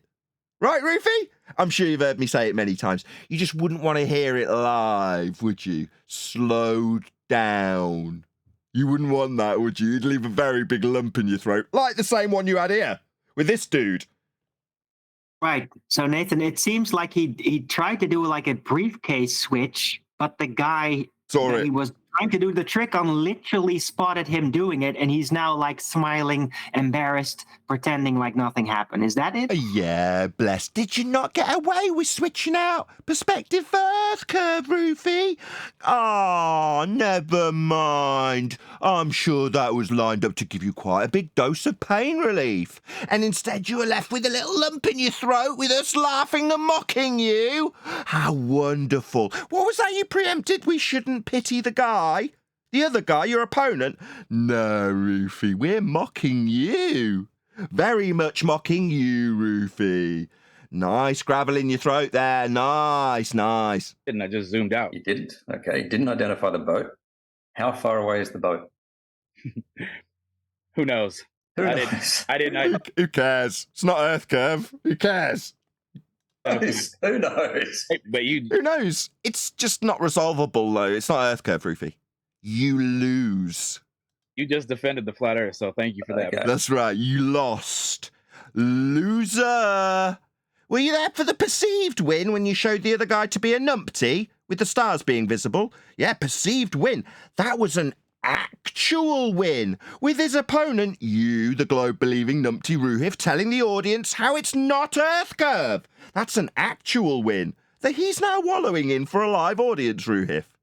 Yeah? You recognise what's going on? All right. All right, you're damn right. Earth's flat, Rufy. You require a flat Earth. In order to describe angular resolution change, that will require a flat Earth. So while your blatant disregard for the assertion that Earth curve physical obstruction, the hijacking of perspective, is a horizon that physically obscures things, it's not that, it's just resolution loss. What, angular resolution? Oh, you'll need a flat Earth for that angular resolution loss that you described, Rufy. Now, your opponent, who's a noob, may not point that out, but we will. On Route 90, with a V10 wailing as we yell at you, you're gonna need a flat Earth for that, numpty! Let's yeah, so what does it look like? What does the boat look like? Given that you haven't identified the boat, Why does it matter anymore? It's not Earth curve obscuring the bottom of it, so who cares? By your own disclaimer. knows what fishing it boat. looks like? It's a I know, fishing but how do you know it is or is it not obstructed? Well, You if it just was or said that. wasn't, we'd have to know how much the angular resolution would change, and you're definitely not going to be doing that with a hijacking of perspective in your Earth curve maths. You'd be doing it with a flat Earth to get angles, wouldn't you, Rufy? So beyond this being a flat Earth proof, if he does choose to describe it, not that he's making a claim about it, we'll see if he falls victim to that in a minute. Who cares? Literally, it means nothing. You've disclaimed it's not Earth curve anymore. This is moot. Yeah, I wonder It- why the other guy isn't actually pointing that out to him. He could very well do that. Like, you just said that it wasn't that. Yeah. Why isn't he doing it? Because he's a noob. But we Uh, can do it. That's no worries. He's already gloated enough to put a big lump in Ruhiv's throat. It is obstructed by the waves. You can see the waves are in front of it. They're bigger Fair enough answer, but why are you giving it? Don't need to. Is that proving a flat Earth? Why answer him? Right on, Brian. than they are. It's just because, well, again, atmospheric compression. Okay. Why? Are you an expert in sphere-shaped air compression? Why are you asserting the air is sphere-shaped, compressing things as a proof, see? Oxymoron sphere-shaped air compression. Ugh. I'm Yeah, I think surprised that Gerald's Nick let this doesn't guy. realise the size of the win he just got. Yeah, Rufif, he just handed the win back to Rufif by telling everyone in the audience that the air is sphere-shaped. Oxymoron. Air Yeah, doesn't take the shape of yeah. a sphere, my friend. If he only realised that the chances of Ruhif saying that back in 2016, let's just say, is probably 1 in 50 billion. But now Ruhif is just going to churn that out to him. If he only realised the size of that win right there, you know what I mean? he wouldn't feel the need to even stay in the debate. He'd just say, see you later, thanks a lot. Because that's all he needs to say, isn't it? Why does he need to stay any longer after that? I don't see why. Indeedy. Right, just quick call to action. So please let Scientism channel know at Nathan Oakley 1980 sent me if you've just joined us. About 75 people watching. Bit lower than normal. Bit depressing in that regard, but hopefully the numbers will improve as time progresses and we get back into the swing of things without faulty computers and such like. But anyway, there's a link whizzing its way by in the chat right now. The idea being that were Jaren to make a response, he would leave our comment, our link to our video, so that we get some algorithmic love where YouTube offer us none. But in the meantime, we can only show as we would hope we would receive and offer Jaren the algorithmic love by leaving him a comment. Obviously, he'll get a view when you go to his video and let him know that at Nathan Oakley 1980 sent me. So please do so. We'll still be here live when you get back. So do it now, immediately. Like, immediately. But yeah, great. 80 people watching. Also, please share the show. Be nice to get it to 100 people. We've been struggling after this first week back with a load of technical issues to even breach 100 people. So please share the show. As I would say we're, content-wise, back on form, wouldn't you, gentlemen? Yeah, we're all doing really great. We're ace, yeah. You see, they all agree with me. No, it's a great show. Let's keep it rolling. Let's keep the energy. Let's go. Move on a little bit. 1 second. What was that, Roofy? Time to move on. Yeah, for you. Probably best we don't dwell on this. Go on, John. Did Ruby bring up the Earth curve calculator at any point and show the level being a horizontal plane yet, or has he had to do that yet? Hasn't had to do that yet, no. Shout out to Unitox Femu, who just gives me money. Thank you, Sasha. Really appreciate the support. Smash the super chat to support this channel. Alternatively, there's a PayPal link. I am really poor at the moment. Thank you, Sasha. Oh, there's like a chair with on set in the super chat. Oh, yeah. On set. Yeah, well, it's a full-on production now, right? So observer height 5 feet. So this, when you zoom back... excuse me, 5 feet? Only moments earlier you were talking about angular resolution. Why are you giving it us in feet? Would it be because you need to hijack perspective and have things that shrink into the distance stay the same value at all distances? I'm pretty sure we covered this with you, Rufif. Like, with you personally. I mean, it surprises me. Maybe you're just stupid. Maybe when people explain things to you, you forget them immediately because you're dumb. Maybe that's the problem here. You're just thick. Back out. There are some people walking along the beach. Right. All right. We can assume that taller person is approximately 6 feet. Really? Give it us an angular resolution that you'll measure off a flat plane. You only mentioned it 30 seconds earlier when the guy ripped you a new one and then teabagged you. Yeah, angular resolution, right? I'm not going to be needing this in feet because if she goes into the distance to the tune of, let's say, 50 miles, I'm not going to see her anymore. She's too small. What's that behind Earth curve? You say, no, she's going up a ramp. Yeah? In fact, she's holding on because she's on a hot air balloon. But I can assure you that I will not be able to resolve her when she gets to 50 miles away. She's too small. Yeah, if she was 100 miles away, above the deck, definitely not behind Earth curve, on a hot air balloon at 100 miles distance, she's still too small to see. But what, we should only take it in feet because we're visible at all distances and only Earth curve will be the reason that the bottom's missing. Yeah, we know this trick, Ruhiv. It's old. Like really old. Like 7 years old. Now, maybe you've just got Alzheimer's. Maybe your memory's failing you. But I personally went through this with you, Ruhiv. Slow? Stupid? Amnesia? What's the issue? Yeah, I don't think there is one. You're just a bullshitter. Because literally only 30 seconds earlier, you mentioned resolution, didn't you? Is that given in feet? When you're talking about lenses and resolution? No, it's not. It's dealt with angles, isn't it? And you're going to need a flat earth for them, Rufif.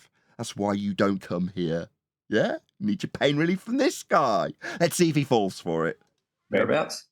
Okay. You're seeing well over the top of him. Right. Right. So you, given that you are so close to the water, the horizon's above these people. Shouldn't he be falling away at 8 inches per mile squared? Why would he be above them? That makes no sense. Yeah, well, I mean, he's about to try and hijack perspective and call it Earth curve. That's what he's trying to do, exactly as you said a few minutes ago. Indeedy. Horizon at that point is going to be very, very close to. In the pre-show, I said that when they talk about Earth curve, they just say horizon. Were you all here when I said that? It was recorded, thank God. Called it. Yep. They don't say Earth curve. He is now asserting that this point inside the box that he's just, quote, said horizon, that is a physical geometric sphere edge limiting your view of boats and such. Oh, unless he disclaims that it's not Earth curve. Right, Rufy? Moving on. Right, Roof? Yeah, moving on. This is epic. I'm really enjoying this. Maybe this is the point that QE said that we should pay attention to because we'd be amused. It's the year of the Lamborghini. Shout out to everyone in Discord and YouTube, and a massive thank you, Nathan. I'm going to add and panel because they are equally as important as me. They're not. I'm the star of the show. Thank you, Vlad. Really appreciate the support. I just want to point out that he's going to need a flat Earth to determine if that guy's 6 feet at that distance. Good. I missed it last time from John. Oh my God. Say that again, please, Brian. Kudos, props. I love the fact that I missed it. Yeah, I just want to point out that he's going to need a flat Earth to determine if that guy is that size at that distance. Yeah, how's he going to get that height? He's going to need a flat Earth for that. Yeah. High level. Correct. Right. So you're looking over the top of a 6 foot person. You're not at 5 feet. My camera is at 5 feet. Now No, it looks it's not. like yes, it is. It is. No, it's not. It is at 5 feet. Then how are you looking up to the horizon? Because of my my tripod. No. Did I not just point that out also and say, if the Earth was a sphere, we would never be looking up at the horizon, right? It wouldn't be sloping up in reference to this person.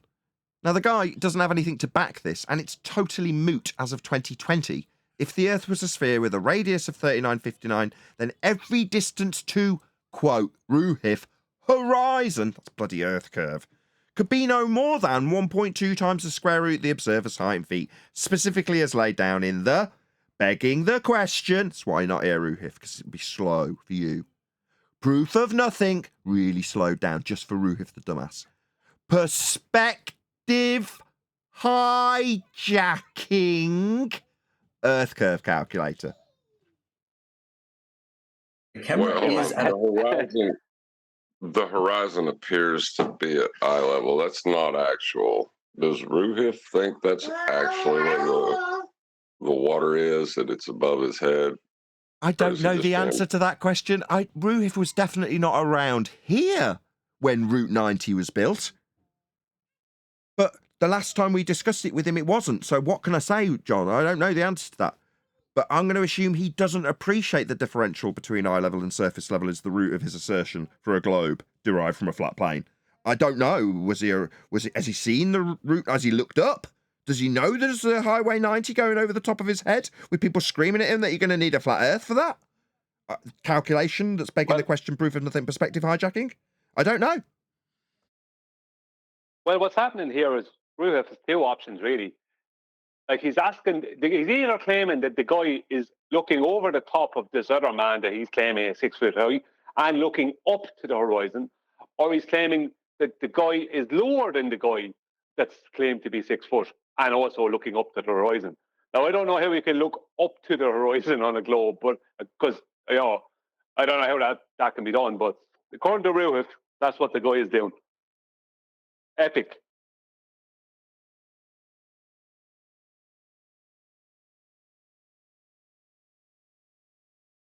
You know, like where do they go from there?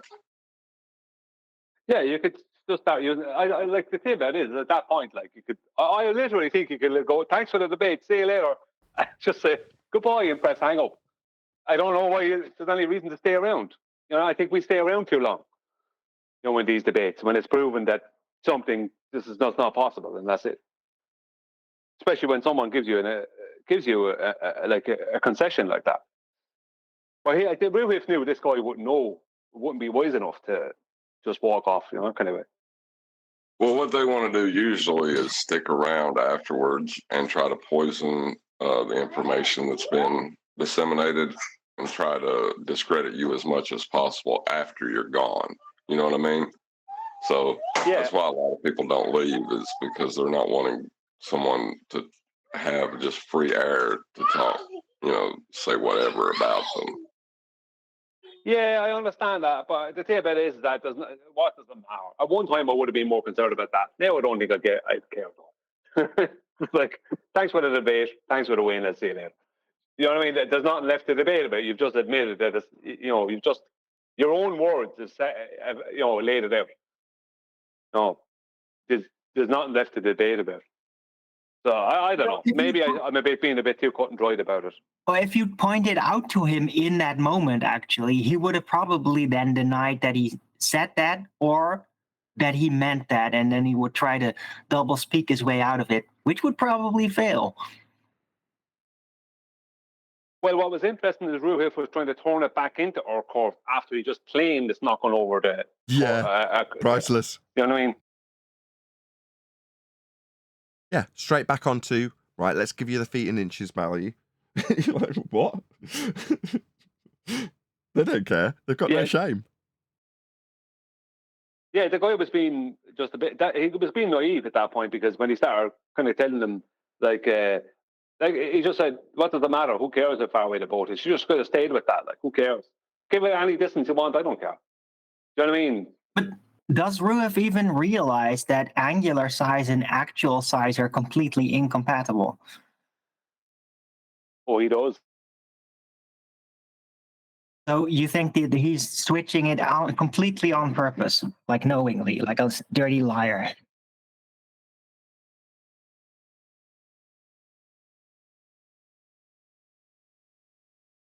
Do you think that? Sorry, say that again. I missed it. You think that he's knowingly on purpose trying to switch it out like a dirty lying trickster? Or that he's kind of like losing track of it and he's doing it by accident? Well, he tried to use one of our defenses, a flat-out argument from years ago, as a globe defense, and it didn't work for him. The guy caught onto it immediately, and Ruhif then had to try and turn it into our curve. Do you know what I mean? Ruhif was sweating there.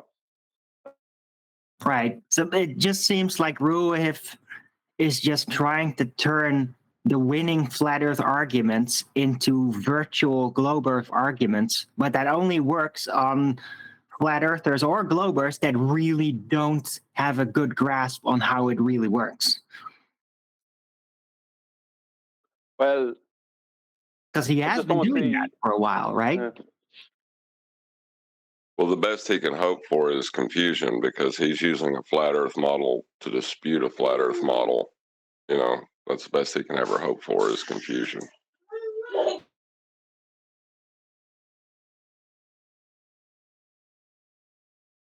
Yeah. But that kind of situation, sorry. I was going to say, hoping for a neutral outcome. Yeah. And then like when he did draw a conclusion, oh, that's just, loss of resolution. Well, that can be fed ad nauseum back to him. It's a concise conclusion, and it is what's happening. So, yeah, he doesn't want that.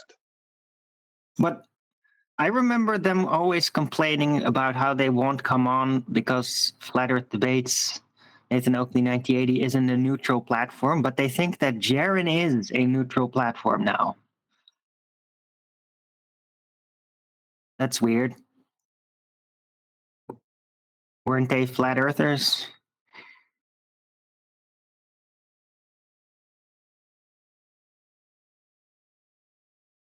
I was thinking I would say Jaren is not. Sorry, go on. Whoever it was. That was Nathan. That is one deck. Oh, yeah.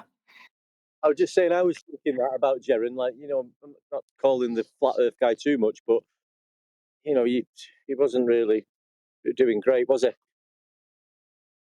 And if he was getting someone to, against someone like Ruhif, you'd want someone who was pretty good and decent. I'm sure Jaren must have done a bit of research on this guy.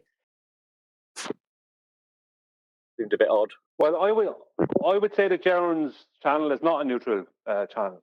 I would say it's more pro-globe, as Jaron has proven. So I wouldn't consider that a neutral channel. It's pro-globe. So, I mean, it wouldn't really matter to him because he'd rather have the flat earther in the bad position.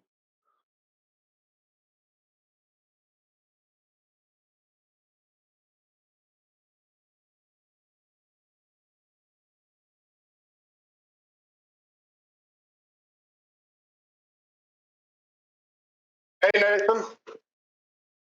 Hello. Hey, panel.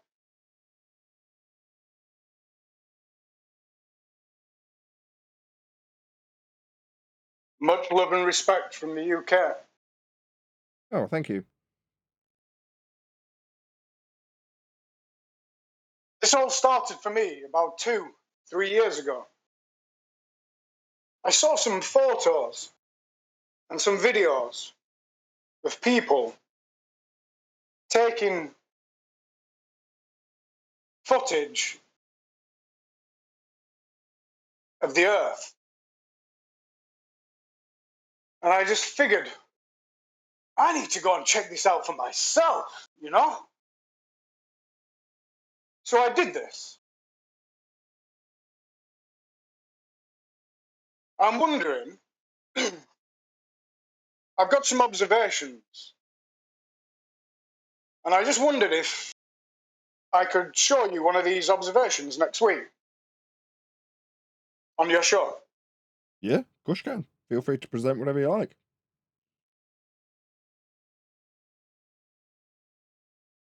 Thank you. Could we do Wednesday? You want to present them on Wednesday? We can do it on Wednesday. The door is open. It's an open forum. You can present whatever you like. Nice to ask in advance, though. That's just polite. Yes, but wonderful. Can't wait. What is it exactly? It's observations I've taken with a telescope. Of? Objects in the distance. Okay. Because? Like I say, I saw these, well, to be honest with you, I've actually been going around the UK and face planting. I see. I've been going to various locations and looking out and observing. Because things just didn't make any sense to me. I kind of new to this whole thing. But yeah, I just would like to show you on the panel what I've observed, get your feedback, get your thoughts on it, and go from there. That sounds wonderful. Okay. What did you conclude from what you observed? Earth is flat. Did you observe that you could see further than you would be expecting to see if you were on a globe of radius 395 miles? Yes. Were you looking out over the water at times? Land and water, both. Did you level your telescope? Yeah, I can go through everything. I can't really, unfortunately, I can't really speak too much now, so I apologize for that. But if you're interested, I can go through things on Wednesday with you. Yeah, that sounds perfect.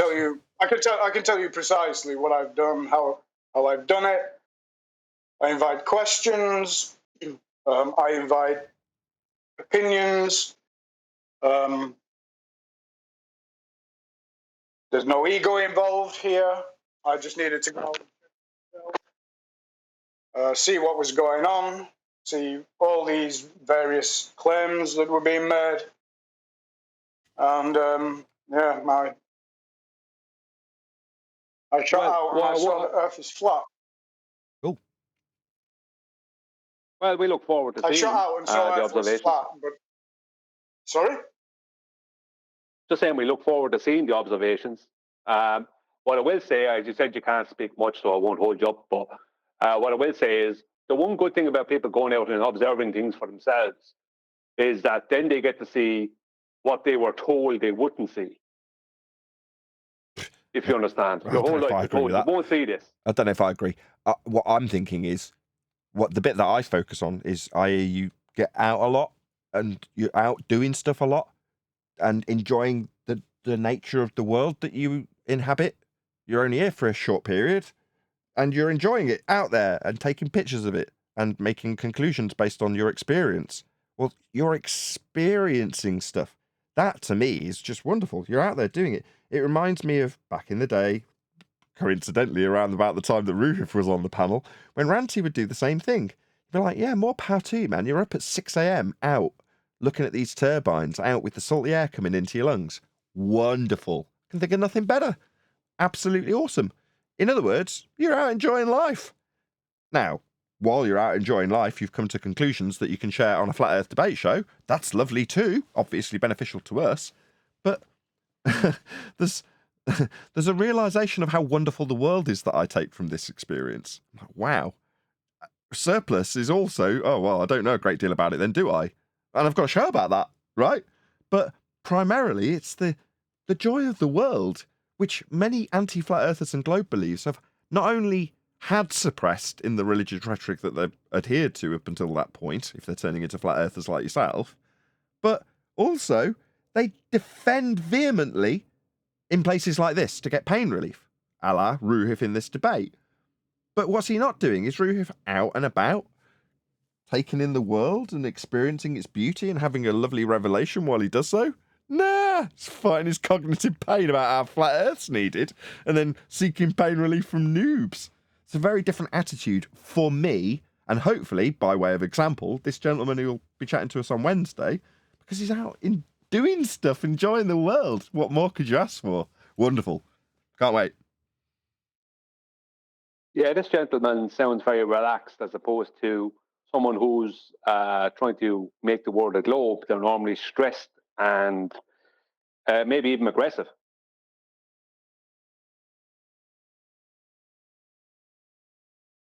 Yeah. I just believe that if you are going to make a claim, you should back it up with evidence.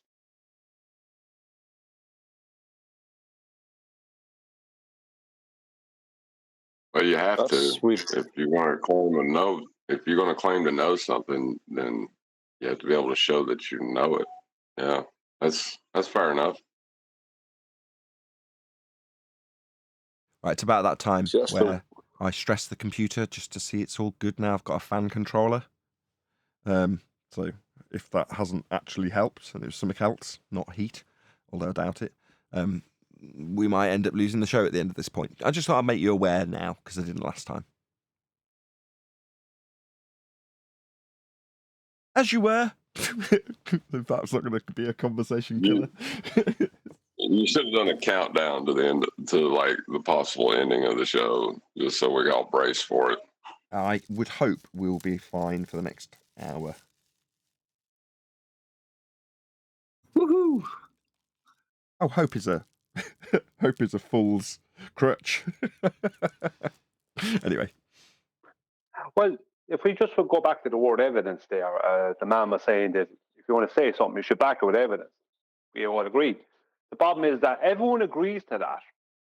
But if you're trying to make the world into something it's not, let's just say if you're trying to make the world into a globe of radius 3959 miles, then you're going to be trying to create evidence that doesn't exist and trying to present stuff that isn't evidence that you're claiming is evidence because you need it to be.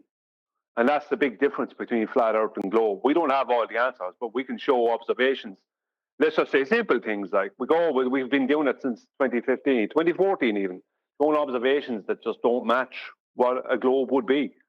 And we just go, see, there you go. We don't have to say much more than that.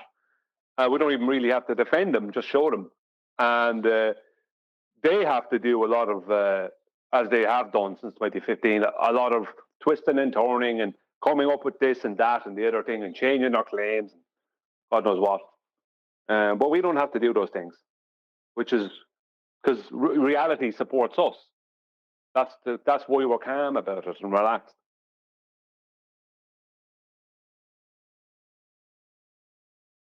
Agreed. I gotta go, gents. It's been nice chatting to you. Thank you. What do we for your refer to time. you as? I'll speak to you. I'll speak to you on Wednesday. What do we call you? TFM, TFHM? What do we call you?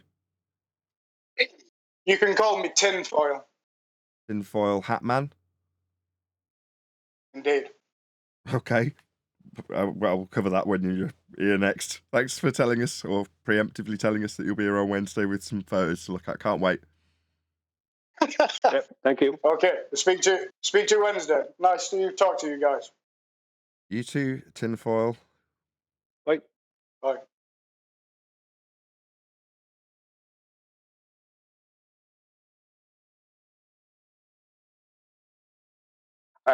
Just so you know, Nathan, you didn't actually get to the power QE wanted. So he's Did I going to not? ask you about it and you won't have gotten there. Okay. Well, it was good anyway. I mean, what we did get was great. I actually think it's better than what QE wants, what QE. Because why I think it's better is it's more obvious. Where what QE spotted, you would spot, but it's not as obvious.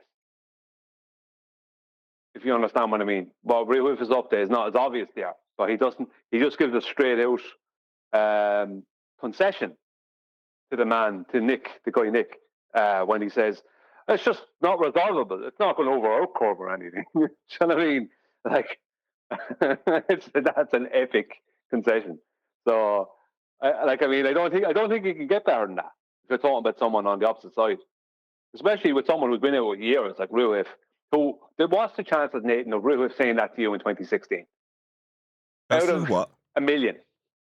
What are the chances of what? Him saying that in 2016? To you. Oh, 0. He's only saying it because he knows that that's a rebuttal and he's trying to use it like they do. There's never been a concise way of describing how they will use what we give them as a rebuttal like it's a justifiable attack on their opponent. So the flat earther says, well, this is just perspective. And the next debate that anti-flat earther / globe believer, in this case Ruhif, takes is to use that against his next opponent and say, well, this is just perspective. Like, that's a justifiable, Yeah. And because he said it, in his mind, he's taking it away from his opponent, so he can't say it to him. Whereas in this guy, he's like, yeah, that's right. Epic. Well, Yeah, Roof's got just example. magical thinking. That's all. He's just magical thinking it. Like, thinks that he can steal the argument and then somehow metaphysically turn it around and make it a baller argument. I mean, I really think that Ruoff is kind of weird like that. Well, a good example of it is when they spent years trying to hold flat earthers to Polaris is 3,000 miles high. Remember that nonsense? Because they take an angle from 45 degrees or whatever, right? And when it was pointed out to them, no, that because 10 minutes later, if you move, then the angle is going to change. That gives you a different height because you're using trigonometry. So it doesn't work.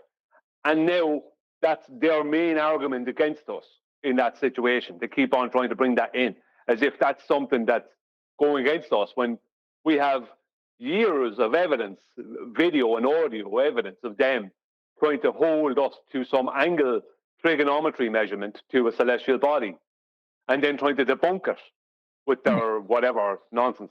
Yeah, but they're now gaslighting blocking. It's like confessional debating, but worse. It's like they just That's what you claim called it, confessional your debating. argument is our argument, and that literally blocks the entire thing from continuing. I knew there was a Unless phrase you, for it. I'm sorry to interrupt you, know Arwin. that That was then you can point it out, but it's still going to block the situation. Sorry to interrupt. That's the term I was looking for. Confessional debating.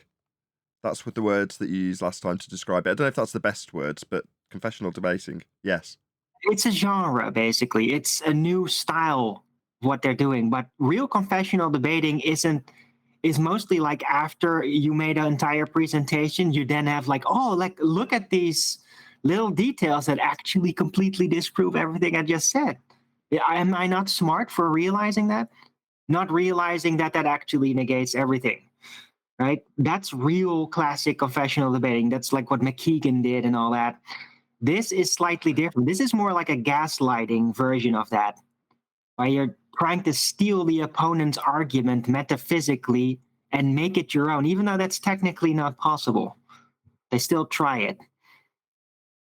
Yeah, well, Rumpus used to do it when he put out. I remember that front page thing, Nathan, you pointed out, like from the ex-prime minister. Rumpus come in and he put out the most damning thing first, which is a massive concession. Then he move on to start making all kinds of claims and asking questions. But people forget about his first statement. Whereas confessional debating there was more like a continued confessions, as the debate goes on, just confessing to stuff as a way of not having to deal with someone asking you a question before you have to confess.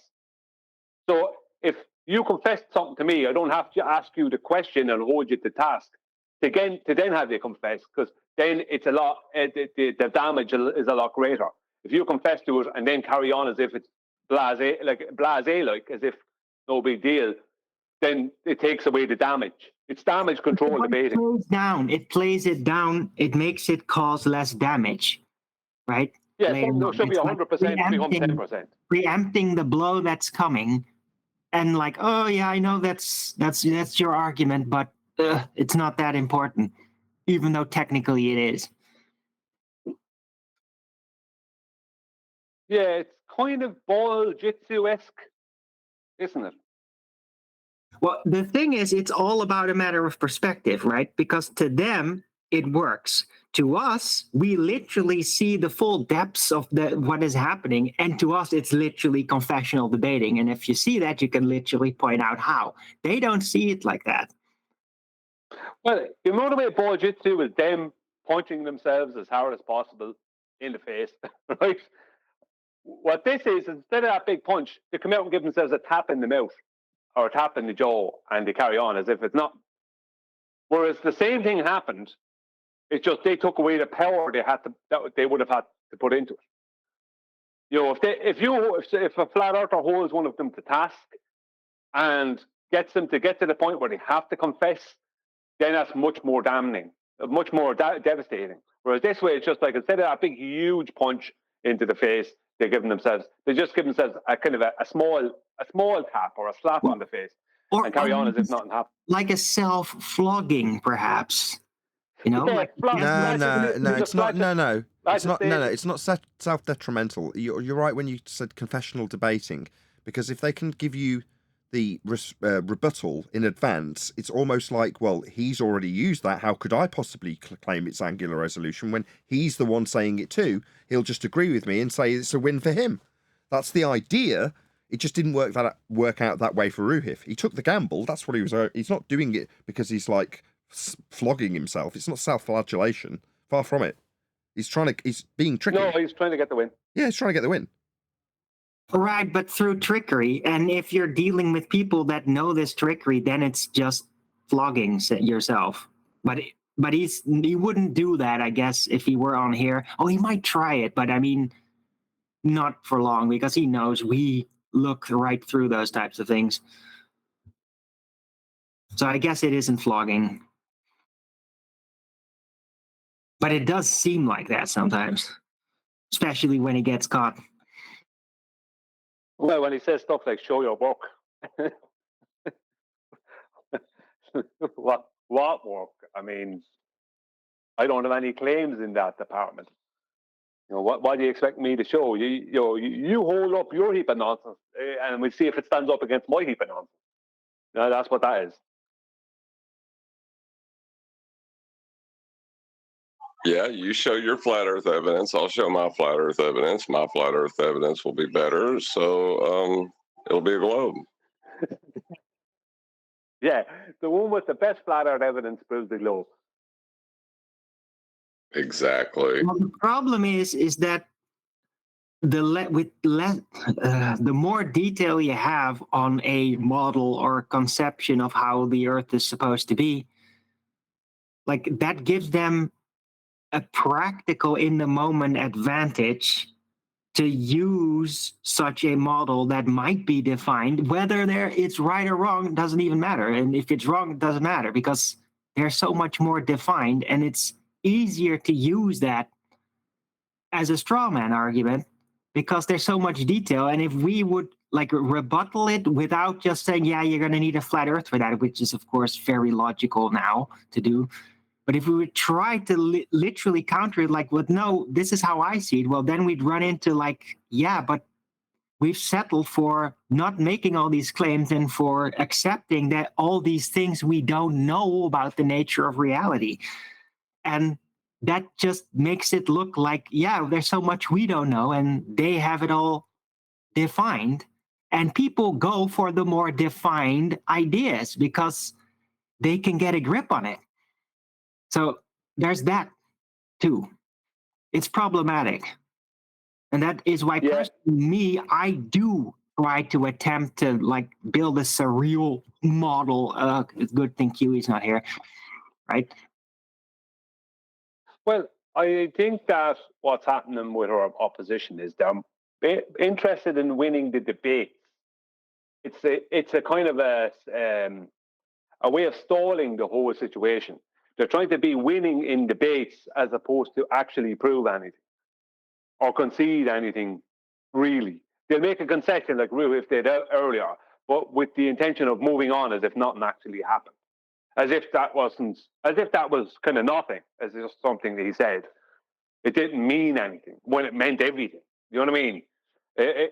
That seems to be what they're at. It's a kind of a how much can I? One moment, it's kind of a how much can I stall this situation? What I think that they're actually doing is playing on the vast majority of people that are not really keeping up intellectually, but are just going about like, how do I look on reality? What image in my mind is the one that I'm going to choose, right?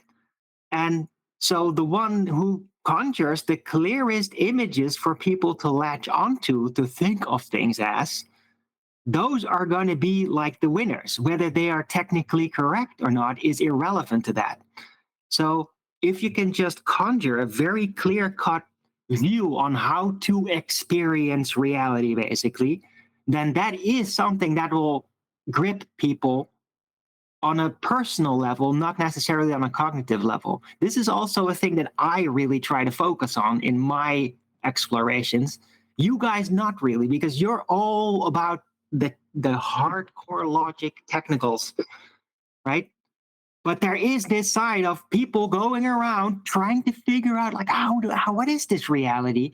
And they go by imagery that is conjured in their minds by people describing things, not so much by following logic. It's more about, can they imagine it? See? And this is what the anti-flat earthers try to play on. They try to conjure a very specific, easy to latch on imagery for people to conjure in their minds, so that happens and they don't catch on with the logic as much. Because if you just don't start out conjuring a specific image in your mind, but you go purely on the logic, well, then you completely master the logic eventually, and you realize that you can conjure whatever in your mind. It doesn't have to be real. But if you start out with a very specific, complete image to latch onto, then you'll have more trouble actually siding with pure hardcore logic, because now you have an imagery in your mind that you are trying to hold on to. It has become personal because it's the thing you entered with. It's like the person you got to know you don't want to let go. It's very complicated psychologically like that. I think it's interesting, but I think that it might be a bit of a red herring for us to follow their kind of whirlwind into a kind of a what would I call it? A mild madness. They're trying to program people with what type of imagery are they going to be conjuring in their minds? That's more their focus, because by social engineering standard, it works better than to present hardcore logic. And Well, I'm they just can't saying do that. hardcore logic, so this is the only alternative they have. Well, my point being is that would we not be going down a dead end street trying to figure out why they're thinking that way they're thinking? I think that we really should get to a point where we kind of just don't care anymore. Do you know what I mean? Kind of a detachment from them. But we don't have. I don't care. I'm just trying to figuring out because I like figuring these things out. Right? No, I know you. Yeah, I'm not talking about you. That's just natural for you, and I get that. Right? I'm not pointing the finger at you. I'm just saying, flat earthers in general. Should we really stop wasting our time scratching our heads, asking why are they doing this now? Why are they doing that now? What's going on? Like, should we really be concerned? Well, we should let that be the main question to ponder upon day in, day out, right? We shouldn't worry about them. We should always remember, look, the Earth is flat. The entire ball model can only exist because the Earth is flat. We really have nothing to worry about. But I mean, it is good to keep track of what are they doing now? Just don't worry about it. Don't let it consume your time, because that is a waste of time. Well, one of the trolls on them that Bev did, and I think a lot of people didn't get it. And some people went against him for it, and I understand why people went against him for it. But he started saying that he lives on the real globe, where horizontal and level are the same thing. We're pointing out that the whole globe thing is just something people believe in, but it doesn't mean that, because horizontal and level are still the same. And I remember him saying this, so, and I haven't only been listening to him a small bit recently, so I haven't listened to him for some time. But his whole point was kind of a nonchalant attitude towards them, saying, well, they live on what he called the dogmatic globe, where he lives on the real globe, which is you believe you're on a globe, but horizontal and level are still the same thing. So it's a paradox. Wait, but he thinks horizontal and level are points on a vertical datum. No, he doesn't think horizontal and level are points on a vertical datum. No. Who are you talking about? Right. Dave, if he doesn't believe, hold on a minute. If he doesn't believe that horizontal and level are just points on a vertical datum, why did he come here and dogmatically assert that's all they were? Well, I think what he was pointing out is that in surveying, the elevations are just points on a vertical datum. From a surveying point of view, that's what they are. You're referencing a vertical datum, but that vertical datum is obviously referenced to a horizontal plane. No, that's not what he said. He said that level and horizontal are only a point on a vertical datum. Well, look, I can't speak for him. I can only tell you what he said on his own show. So I can't get into that and speak for him. So I can't defend someone else, that kind of way. Right. So he just came here and lied then, obviously. If he's saying something else on his own show, but he's coming here and saying something different, that seems like a lie. I can't say he lied, because that would be, I couldn't say that, because that would be a bit too cut and dry. He'd have to give you an explanation himself as to what he meant. I thought he was just referring to vertical datum for elevations in surveying, but that's kind of going off of what my point was, John. But we weren't talking about that. We weren't talking about surveying. You know what I'm saying?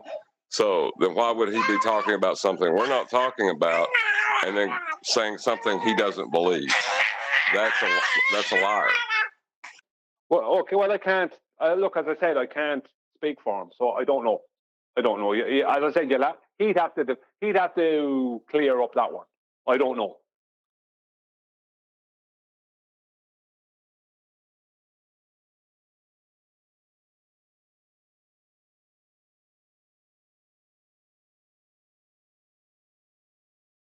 my point, the only reason I brought him up was about how nonchalant he is towards what the ballers believe. You know what I mean? Like, he's not bothered, or he doesn't seem to be remotely bothered by what they believe. You know, it doesn't, you know, that's what he's always been his success against them, is whatever beliefs they have, like, if they don't comport with reality, kind of like doesn't mean anything to him. You know, that kind of way? If they're trying to claim that level is curved, well, that's just some crazy belief you have kind of attitude. So that kind of nonchalant attitude is what I'm talking about. Not, you know, that's always been a winner for him, I get, with the ballers, because they always come to him with their beliefs, their globe beliefs, and it kind of annoys them because he's blasé.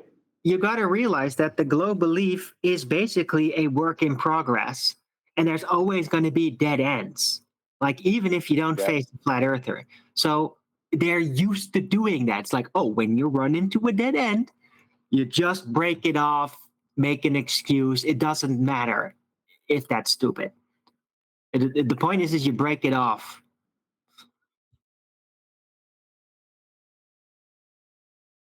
Because there are complete dead ends you're going to run into with globe mechanics all over the place, right? So they like easy stuff, like, oh, how does the gas stay to the ball? Like gravity. Even though that opens a gigantic can of worms, like, what the hell is gravity? How is it supposed to do that? But at least it moved it away from that unsolvable question for the globe. See? And that's where they want it to be. They just move it on away from the unsolvable questions, even if that costs a lot of time. And with that, I'm going to say another huge, massive, enormous thank you to both Discord and G+ panels for making today's after show possible. And of course, a massive thank you to all of you in either Nathan Oakley 1980 or Nathan Oakley premiering streams. Hopefully smashing the super chat, liking, commenting, sharing, subscribing, joining as a Nathan Oakley 1980 channel member, and all that good stuff. I've been Nathan Oakley, and I will see you all in the next video.